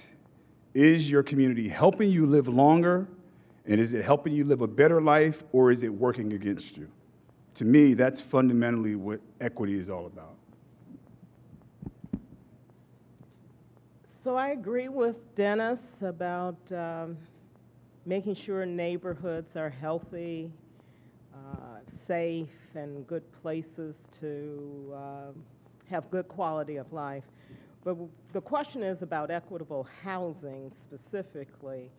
And I have to tell you, I was at the same table with everybody, but I was struggling on what's my definition. And, I'm not a scholar. I am a pragmatic practitioner is how I would describe myself. So I agree we need to offer choice for all ranges of people, but I also believe we need to have more information about what the needs are. So it's sort of simple to say we need affordable housing.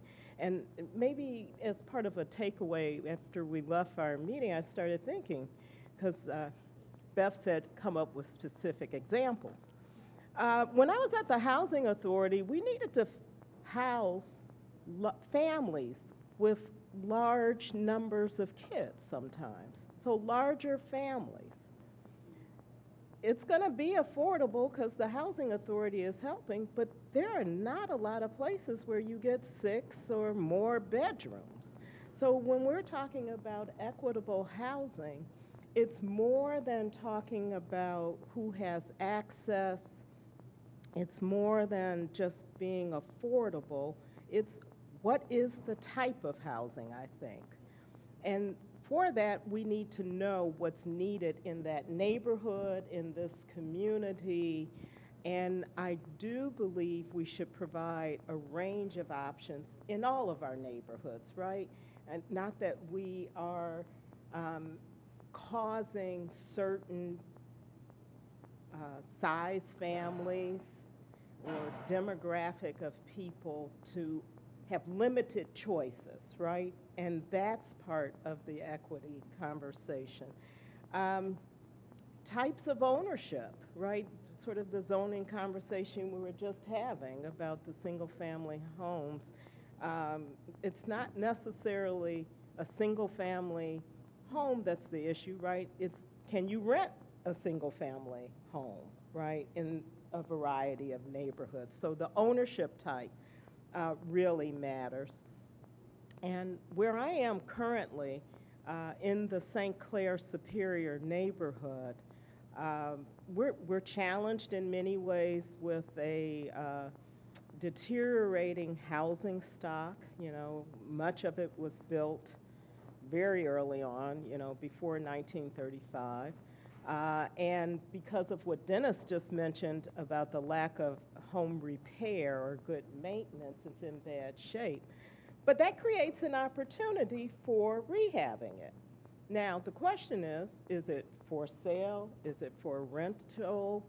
Or could there be congregate care opportunities for seniors or people with special needs? Again, that's the question of what is needed and how do we then create supply that addresses the various needs in equitable ways. Beth posed this question to us. I liked it a lot. It's so much broader than affordable.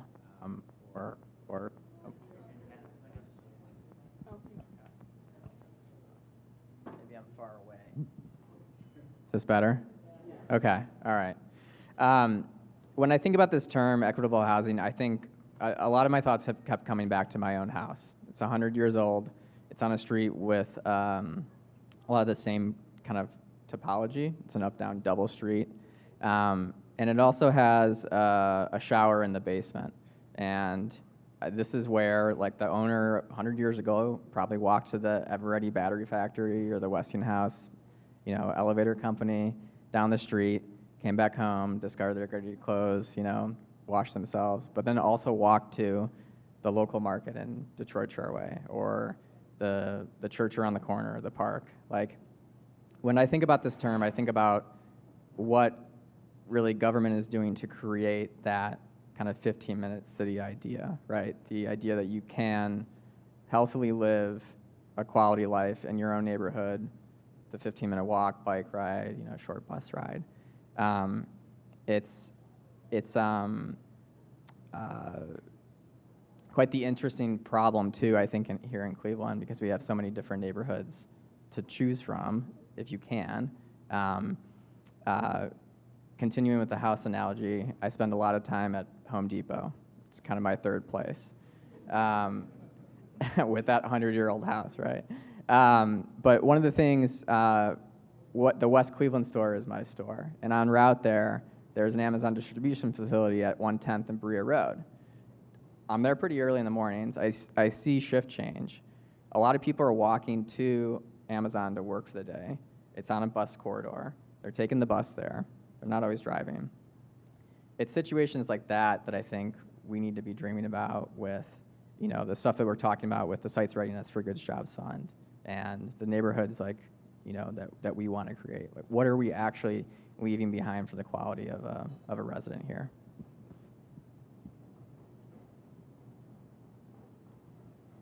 Thanks for your response to the questions. Yes, I thought it was a good question too. Thanks for agreeing with me and playing along and thinking about that. Let's talk about your organization and how does your organization work in the equitable housing space, and what's your role in that?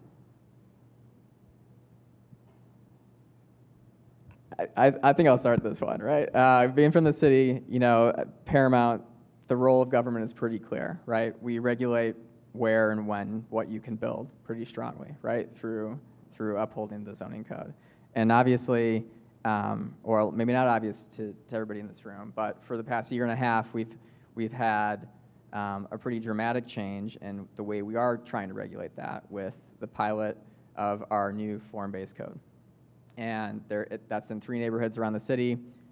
It took many years to enact, but we're seeing some good amount of progress from this pilot, and something that we would really like to roll out with the citywide plan and map comprehensively around the city, right? Like a lot of, I think the practitioners in the room know generally that the code is fairly broken from the old Euclidean standards, and that was talked about earlier with Dr. Hirt too. But practically here in Cleveland, that transpires to a code that was last overhauled majorly in the 1950s. That was really built out for the Lee Harvards, the Lee Sevilles, the West Parks of our neighborhoods, and it works well and fine for those neighborhoods. But then transactionally, especially with infill development or different wants and needs in the 21st century, that is very impractical. A lot of houses on the Near East Side, Near West Side, if they burnt down, you would not be able to build them back by right. That is a fundamental problem we need to change, right? And that's a little bit of what form-based code does. The majority of it speaks to more design standards and how to mix uses, but a very paramount practical effect that I see is like a big defense on the local homeowner being able to refinance their property if they're on a fixed income. The amount of calls that we get in the city planning office related to brokers trying to refinance a property or mortgage a property to a new owner when it doesn't conform is substantial, and that creates big roadblocks that the city should not be a part of, in my opinion.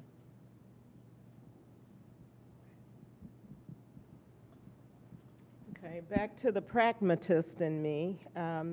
So a couple years ago, we did an affordable housing study for St. Clair Superior neighborhood, and we drilled down on the residents who are there, the quality of housing that they were living in. Was it affordable, or were they spending more than 30% of their income on housing? And then also looking at the supply and seeing where the gap is.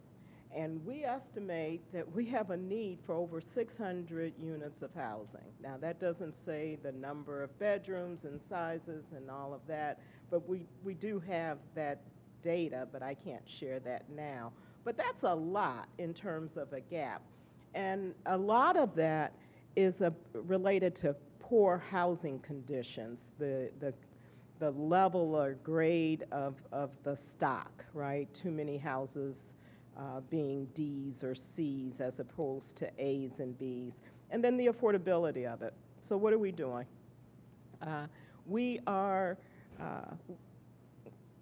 working to try and keep people in their housing and improve their housing stock, whether it's with home repair or code enforcement, working jointly with the city, and then referrals, right, to the city and other agencies for low-cost repair. Obviously, that is one way to help people not be displaced, and that's also part of equitable housing.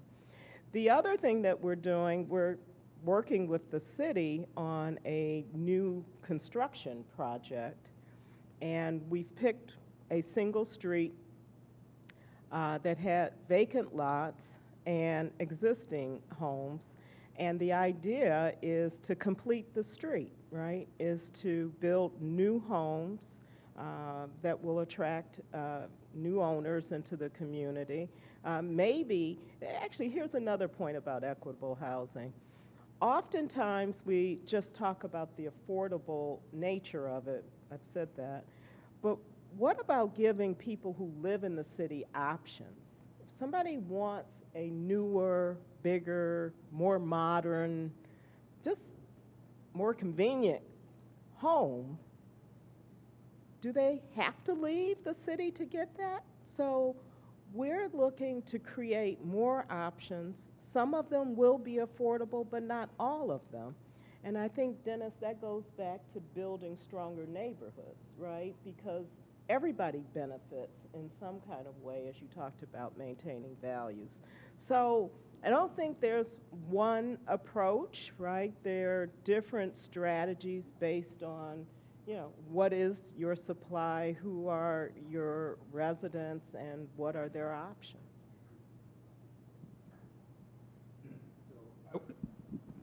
Hello.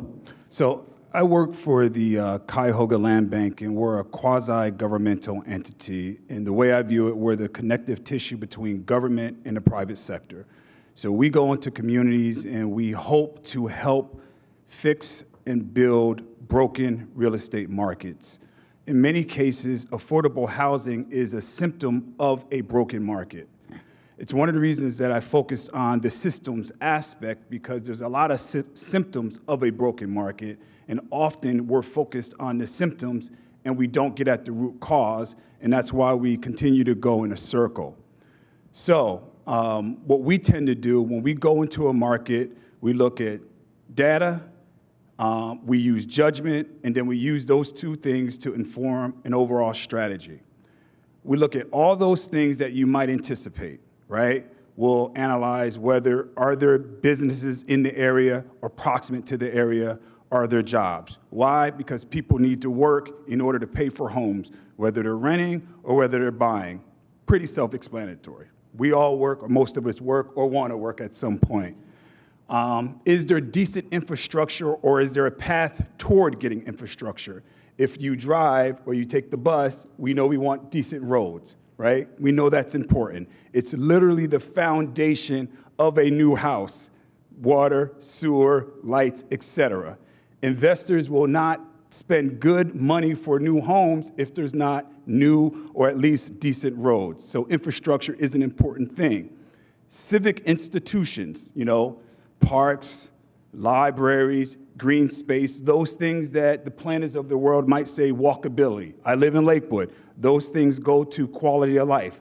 So we think about those things as well, right? And then we get to housing, whether, to Terry's point, market rate housing or, quote, affordable housing.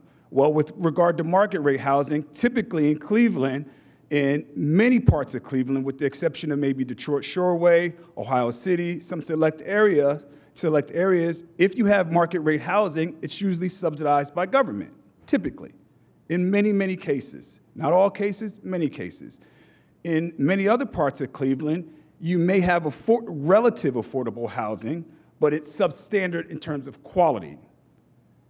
If you live on the East Coast, Cleveland is actually pretty affordable. The issue is the quality is pretty poor. That's the fundamental issue. There's an article that came out in the Plain Dealer today while I was sitting here that says Cleveland is the #1 affordable place in the nation. It's in the Plain Dealer today. The issue is it's affordable, but the quality is horrible. That's the fundamental problem. That's what we have to address. The final thing that we look at is the environment one where investors will invest? Is it risky? So what we try to do is try to minimize the risk for investors so they will invest. So you say, well, here's an example. Like literally right now, we are working in East Cleveland. I see a number of my colleagues. I think my CEO was here, Ricardo Leon, and I see Kamala Lewis, one of my board members, Tony Braccatelli, and a number of us have been working in East Cleveland intensely for about 3 years. We call it the Circle East District. Look it up. It's $122 million where we are literally doing exactly what I've described. We are spending lots of money on a big commercial building to create jobs. We're working with the water and the regional sewer district to invest in infrastructure, right? That's the infrastructure component. We have built 7 homes with partners. It's not just us. With partners, market rate homes, so people want to live here from outside the area. We're also working on the affordability aspect. The way we're working on the affordability aspect is that we raised over $1 million from the feds, and we're doing home repair. We're giving away free grants for the people that live there so they can stay in the community and they don't inadvertently get pushed out of the community because the prices rise. The other aspect is we're de-risking the environment for our private sector investors. The way we're de-risking the environment is that the land bank have built the first 5 homes, and we've already sold 3 of the homes, because the first thing the private sector is going to say when they come in is, have you sold any homes? Because who wants to risk their money? These are the real tactical things that have to be done if we want to create, to me, in my opinion, a strong, viable housing system. Fundamentally, if we're going to get at the root cause and really get at dealing with some of these issues, we have to deal with the systems problem. It's very challenging, though. It's very, very difficult, and it's not something that one organization can do. It's going to take everybody in this room, and certainly the partners on this stage. And each of these organizations is good at different aspects. So it requires lots of money and lots of partnership. That's my opinion. So Cleveland, this is on, right? Okay.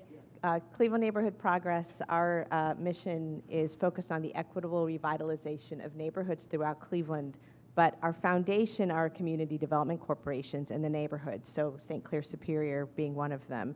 And one of the things you started with, Terry, is I think one of the most important pieces of building equitable housing, maintaining at a neighborhood, is that you are doing that with the community's voice in mind, and that engagement and that understanding of what people really want in their neighborhoods, what they need, what type of housing they're looking for, how they want to see their neighborhood evolve is sort of the foundation of our work and of our community development corporation partners.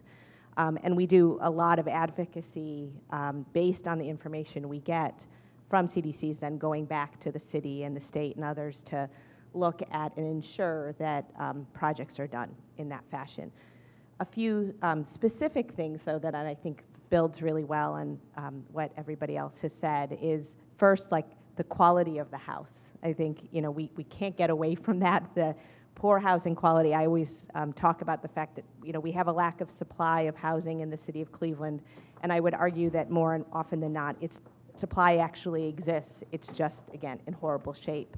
And so one of the main initiatives that I know many of you have read about that we are doing with the Lead Safe Coalition is that we have 9 neighborhoods that we're focused on with CDC partners doing lead remediation now. And at the end of the day, that's the baseline, right? Is this a house that anybody should be living in?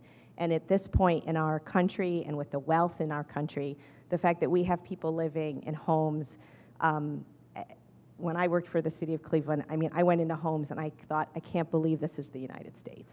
So that's the first thing, and I think the fundamental piece that a lot of us work on. The very interesting initiative that actually there was a talk here at Cleveland State many years ago, and it started at the city of Cleveland, is the Middle Neighborhoods Initiative. And that's work that we're doing in 4 or 5 neighborhoods throughout the city, in neighborhoods like Collinwood and Lee Harvard, West Park, Jefferson Puritas, Old Brooklyn. And it's interesting because they're all neighborhoods that you mentioned that worked well with the old zoning code, right? These were our neighborhoods throughout the city where you had naturally occurring affordable housing, people, all different housing types. You could walk to all of your amenities. There's parks, right? These were the homes, and they still are the neighborhoods where you have the highest rates of civic participation. You have the majority of the income tax of the city coming. You really see these neighborhoods have always been stable and didn't need any kind of incentive or any kind of support.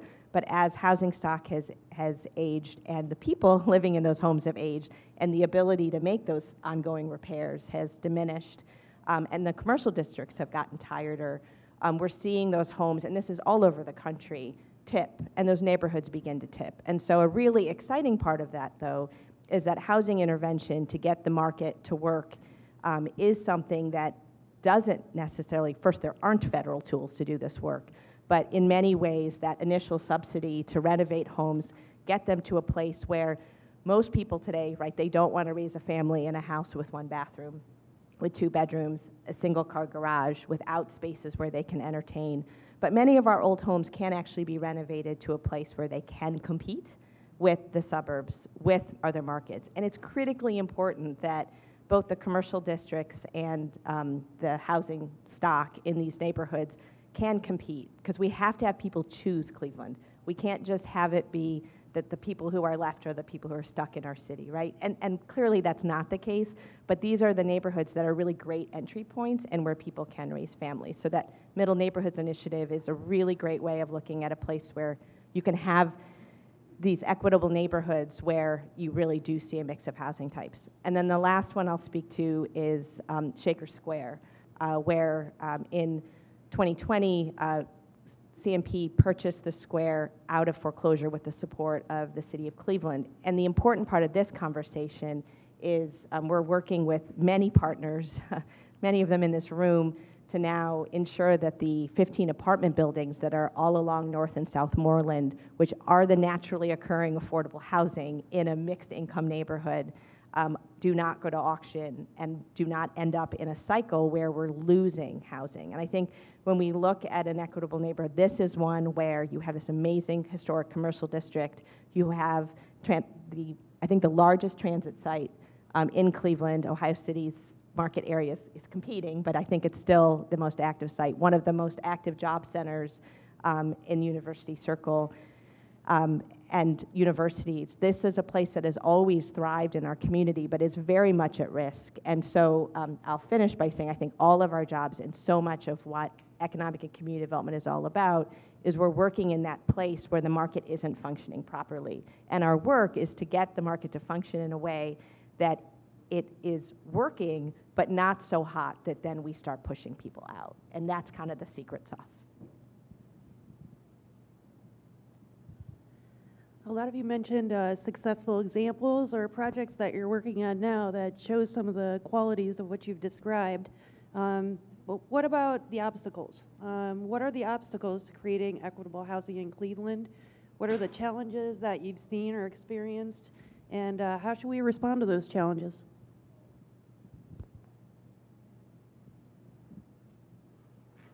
We'll just keep going back and forth, I guess.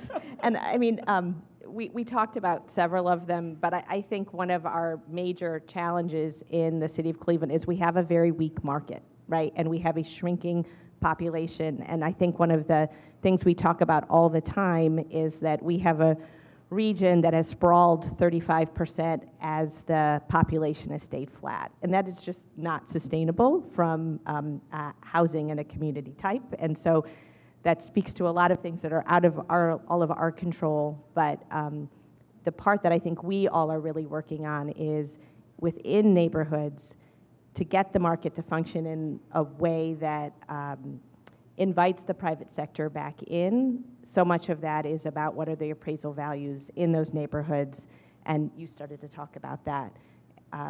And we are not going to be able to build the new housing that people want if our current neighborhoods the current housing needs the level of repair and rehab that is required. And unfortunately, everybody wants a market solution for that, and I think the major obstacle right now is, I would say, is the funding to do that repair and rehab, right? You can't, we're seeing across the country, the port in Cincinnati and other places issue large housing bonds. It's Columbus that just issued these large housing bonds. And, but the Port of Cincinnati is doing some very interesting things too. But we're gonna have to find a public solution, a philanthropic solution to do the repair and rehab of homes in order to get the market to a place where you can build new and you can actually have people want to live in our neighborhoods. And it's not sexy and people don't want to hear it, but it's like the brass tacks. Like if we don't do that work in the city of Cleveland neighborhoods, we're not going to be able to see the kind of population increase that we need. I think that to me, the biggest challenge is that the problem itself is multi-layered. It's multi-dimensional, and it's hitting us all at one time. And as a consequence, the response essentially has to be either simultaneous or sequenced in a way to have maximum effect, and it can't be isolated. And what I mean is, if the response fundamentally is, a little hyperbole, but if the response is we renovate a house, or we do new construction, or we do infrastructure, or we create jobs, it's just not going to get it done. I think my fundamental premise in the very beginning is a systems problem. So our response has to be a systems response. And I think we often are misdiagnosing the sickness in the beginning, so our remedy, our treatment is not adequate. And I think part of what we got to do is understand the nature of the sickness at first, then come up with the right treatment. So I think that's the first thing. I think the second thing is, once we do that, we're going to have to recognize that treatment is probably going to have to come from multiple organizations, because, like Tanya's pointing out, it's going to take a lot of resources, and not one organization is going to be able to bring that to bear, because it's going to be a lot, right? We specialize in real estate development. That's our bag. Another organization might specialize in community engagement. Another organization, the city, might specialize in making sure the regulatory approval process is fast, so developers can get through it quicker, so they don't have to spend as much money, so the housing can be affordable. All those things need to work together. If they don't work together, it doesn't matter how effective Tanya is in community engagement. It doesn't matter how fast Dennis can get the private sector to come to the table, because the city's approval process takes too long, as an example, or whatever it is. I agree. It won't matter, and we'll continue to get stuck. So I think the biggest challenge is, one, understand the nature of our sickness, and then two, the ability of the various partners to work together to treat the appropriate and the proper sickness. And that's hard. That's what I think what's hard, is going to be challenging about it. I have a few answers to your question, Beth, on this, and about different things we can do. And one, on the government side of what we can do, is that kind of neighborhood layering concept that Terry was alluding to with what we're doing and what we're starting with in St. Clair. We're starting with 10 houses on East 67th Street, and we have a builder partner for those houses, and we're working with foundational support. But it can't be the only thing that we do in that neighborhood is build 10 new houses and call it a day. There needs to be functioning home repair. There needs to be functioning storefront renovation repair. There needs to be a functioning permitting system so Dennis can pull those permits, right?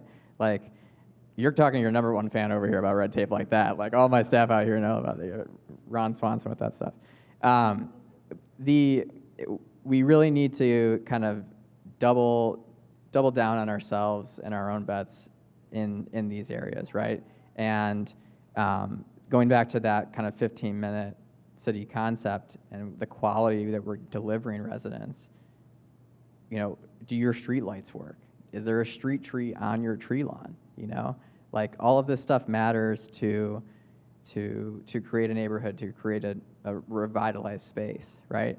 For all the work that we aren't doing in St. Clair, that the Metro Parks are doing with Cheers and South Gordon Park, and other partners like the Cleveland Foundation are doing on 66th Street with us, or our federal funding with the Superior Midway. Like, we have a lot of capital projects. We have a lot of attention focused on these couple neighborhoods over here. We also need to plan for those who live there and who should continue to stay there. That's the revitalization strategy that I'm interested in, and that the city should be championing. Another answer to this question is honestly, like, what you all can do in the room. We haven't talked too much about it, but as an example, there's still a vacant school site lot at West 74th in Detroit, the old Waterston Lake site. That has been a affordable housing proposal for 3 years, and we have not gotten that over the finish line. Every neighborhood in Cleveland has an example like that. if we are passionate about these issues, if we're passionate about this type of development, then we need to let our elected officials know. And that needs to come clear on the more proactive side of things.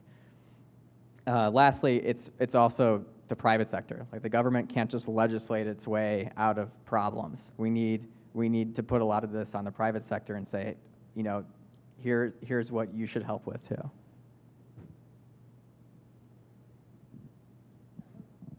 To complement a couple of points, everything has to work, obviously, together, this partnership. But within a neighborhood, we really should try to be strategic, and I think that's what we're doing on this single street, in order to build a place of strength, a place where value is created, both for the existing and the new, because we then use that to work on the next street. As long as we're just selecting things because it's available and not being strategic, we're not moving this forward with any kind of momentum. We have to be more strategic, and sometimes that's hard, right? We can't do it everywhere at the same time, or else it's like the peanut butter analogy, right? And that then, you know, gets back to the question, is it equitable? Well, but we got to start somewhere. So thinking with, and getting, as Tanya said, getting the discussion going in various neighborhoods about what is the best way to start, based on the opportunity that's available, based on what residents think, based on, Adam just talked about the commercial corridor as well, right? What are the amenities that we're offering that will help somebody make a decision to invest? Whether it's an investor or a homeowner, it's still an investment decision. Those things are all important. And then, Tanya, there's one thing that your team had been working on that I think is going to be a game changer if we could actually do it, but in this environment, I don't know. It is helping to ease the tax burden for existing homeowners when this new investment comes, and in particular, seniors or those with limited income. Yeah, thank you for remembering that. Because we've been working on it for so long, but with a good amount of headway. I think many of you are nodding your heads. So this came out of the tax study that the city did now 7-8 years ago, where the biggest issue was property tax relief for residents when property values were rising very quickly in an area, and the fact that you really need state enabling legislation, and I think this speaks to so many things, like where we don't have local control, and so we had been working to move that state enabling legislation. There are 2 bills that have been introduced now, both in the Senate and the House, and because the conversation is so focused on property tax in all kinds of crazy ways, there are actually some good things that are coming out of that, and a good amount of momentum actually in this idea that what you would do is it would work very much like tax abatement, where you'd have residential stability zones in the way you have tax abatement zones now, and then local communities could decide within certain parameters how they would abate or reduce property tax for their citizens, again, if their values went up a certain amount and if people worked within, or fell within, I'm sorry, a certain area median income. So I'm glad you mentioned that. And I don't want to be like the downer as we're finishing here, but I think it came from the, I tend to do that though. I think it came from the talk that we just heard, is we're kind of the echo chamber in this room, right? We all think that this is important, and I think at a time right now in this country where we are actually the most segregated, and I don't mean from an ethnicity standpoint, I mean from a little housing standpoint, we're the most segregated we've ever been. And while there is a lot of conversation and interest in changing that because people are understanding that it's caused a lot of problems, when you actually get into communities and you start talking to people about their willingness to have an apartment building, even like 4 streets over or in a just slightly different way, or the we're all living the let's change the legislation around ADUs, and it's like you're I don't know what you're saying you're talking about, but I do feel like we need to acknowledge the fact that everybody talks about wanting change, but when you actually get into communities and start to propose it, it just pretty much shuts down. That's the exact Waterson Lake example. Yeah, I mean that really is like that's the change that we really need to press.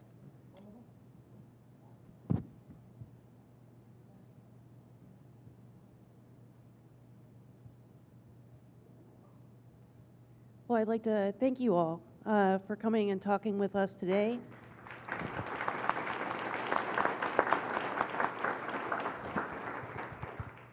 In the interest of time, we're going to let you find our panelists and ask them a few questions on your own.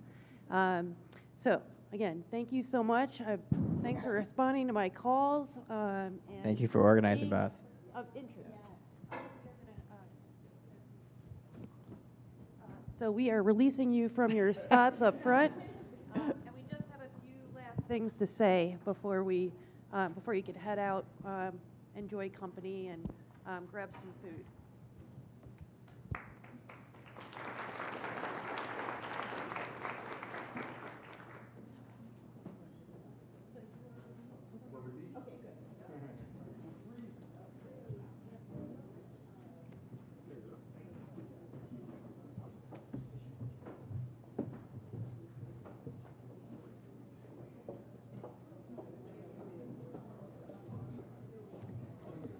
All right. So, before we wrap up, and again, you'll have the opportunity to,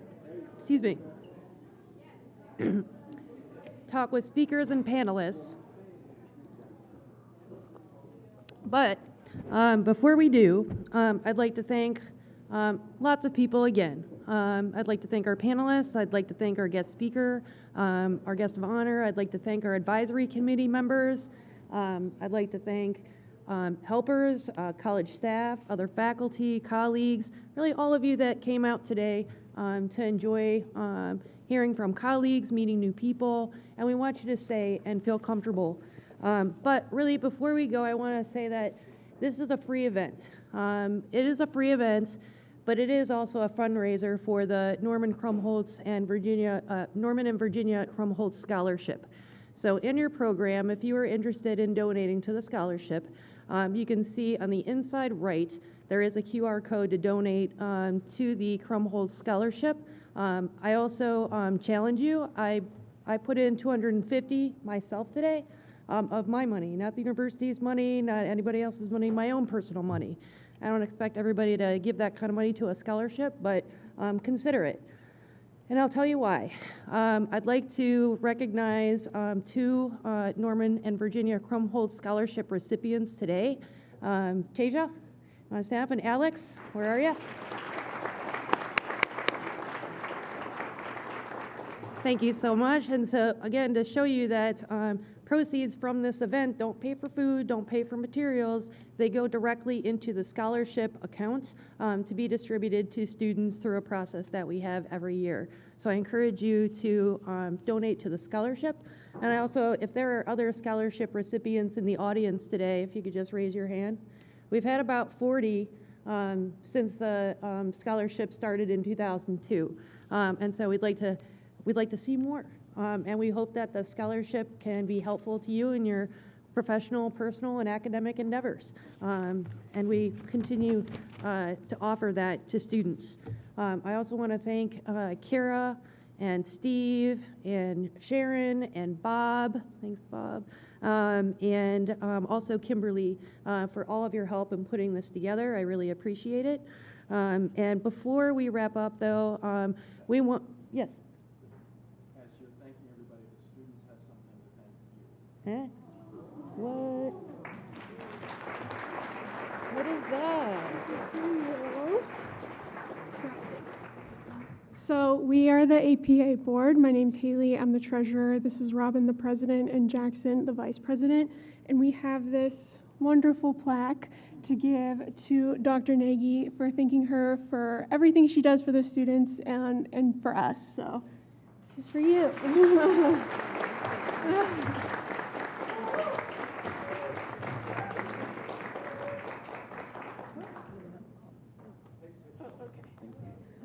He wants a picture. Unexpected. Do you want to go around the chair or something? How do we want to figure this out? Well, here, let me go to the back. Sorry, I didn't know this was happening. I know, we would have set it up. Thank you. Of course.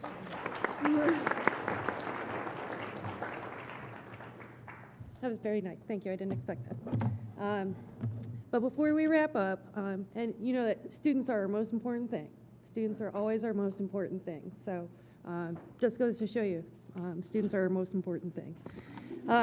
But we also want to honor a fallen planner. And I'd like to invite Bob Brown up to say a few words about the passing of Hunter Morrison that we lost earlier this year. We'd like to recognize and honor him. And Bob, thank you so much for saying a few words.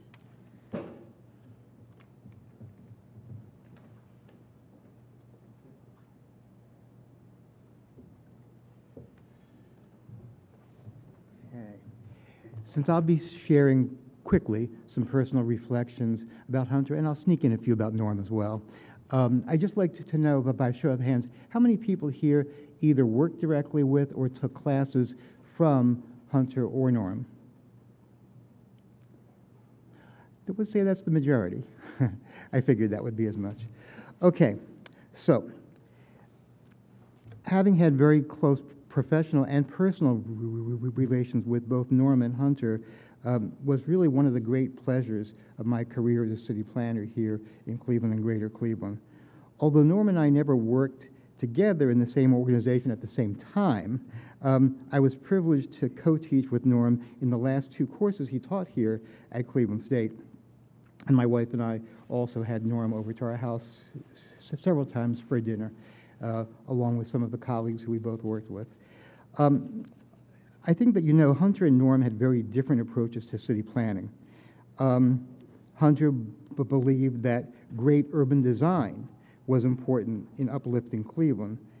Norm, in his commitment to equity, probably found very little relevance in urban design.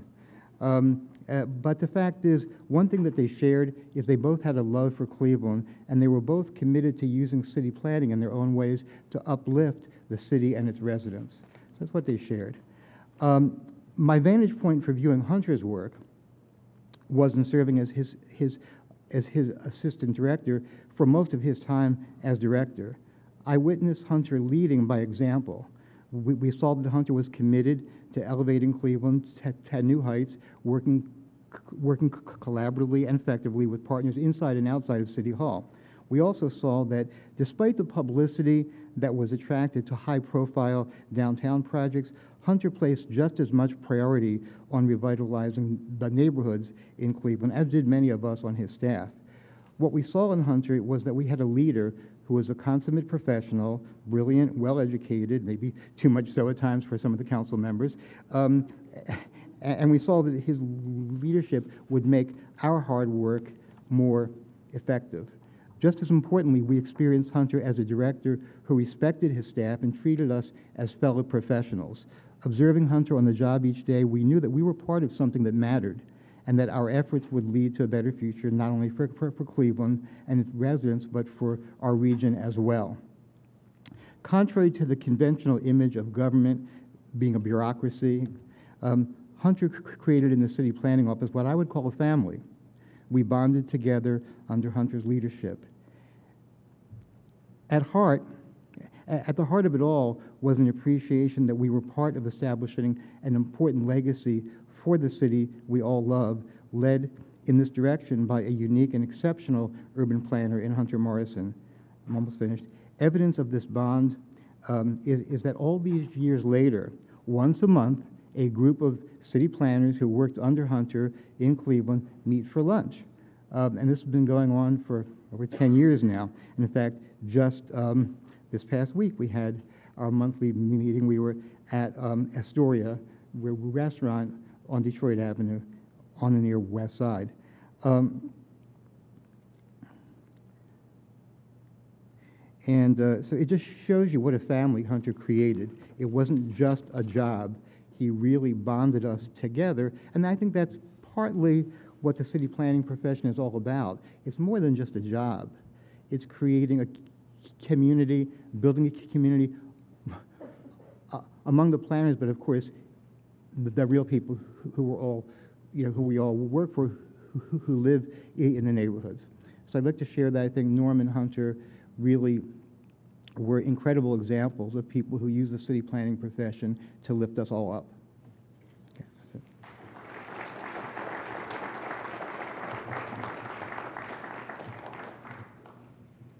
Well, with that, I'd just like to thank you all for coming today. Thanks to everybody who played a role, and thanks to everybody that's an audience member, and I hope that you enjoyed this event.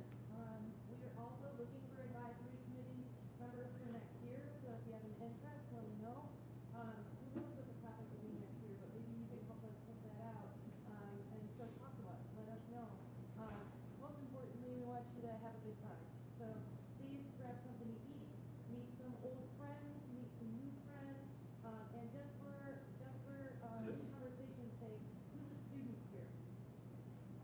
Talk to them because they might be a little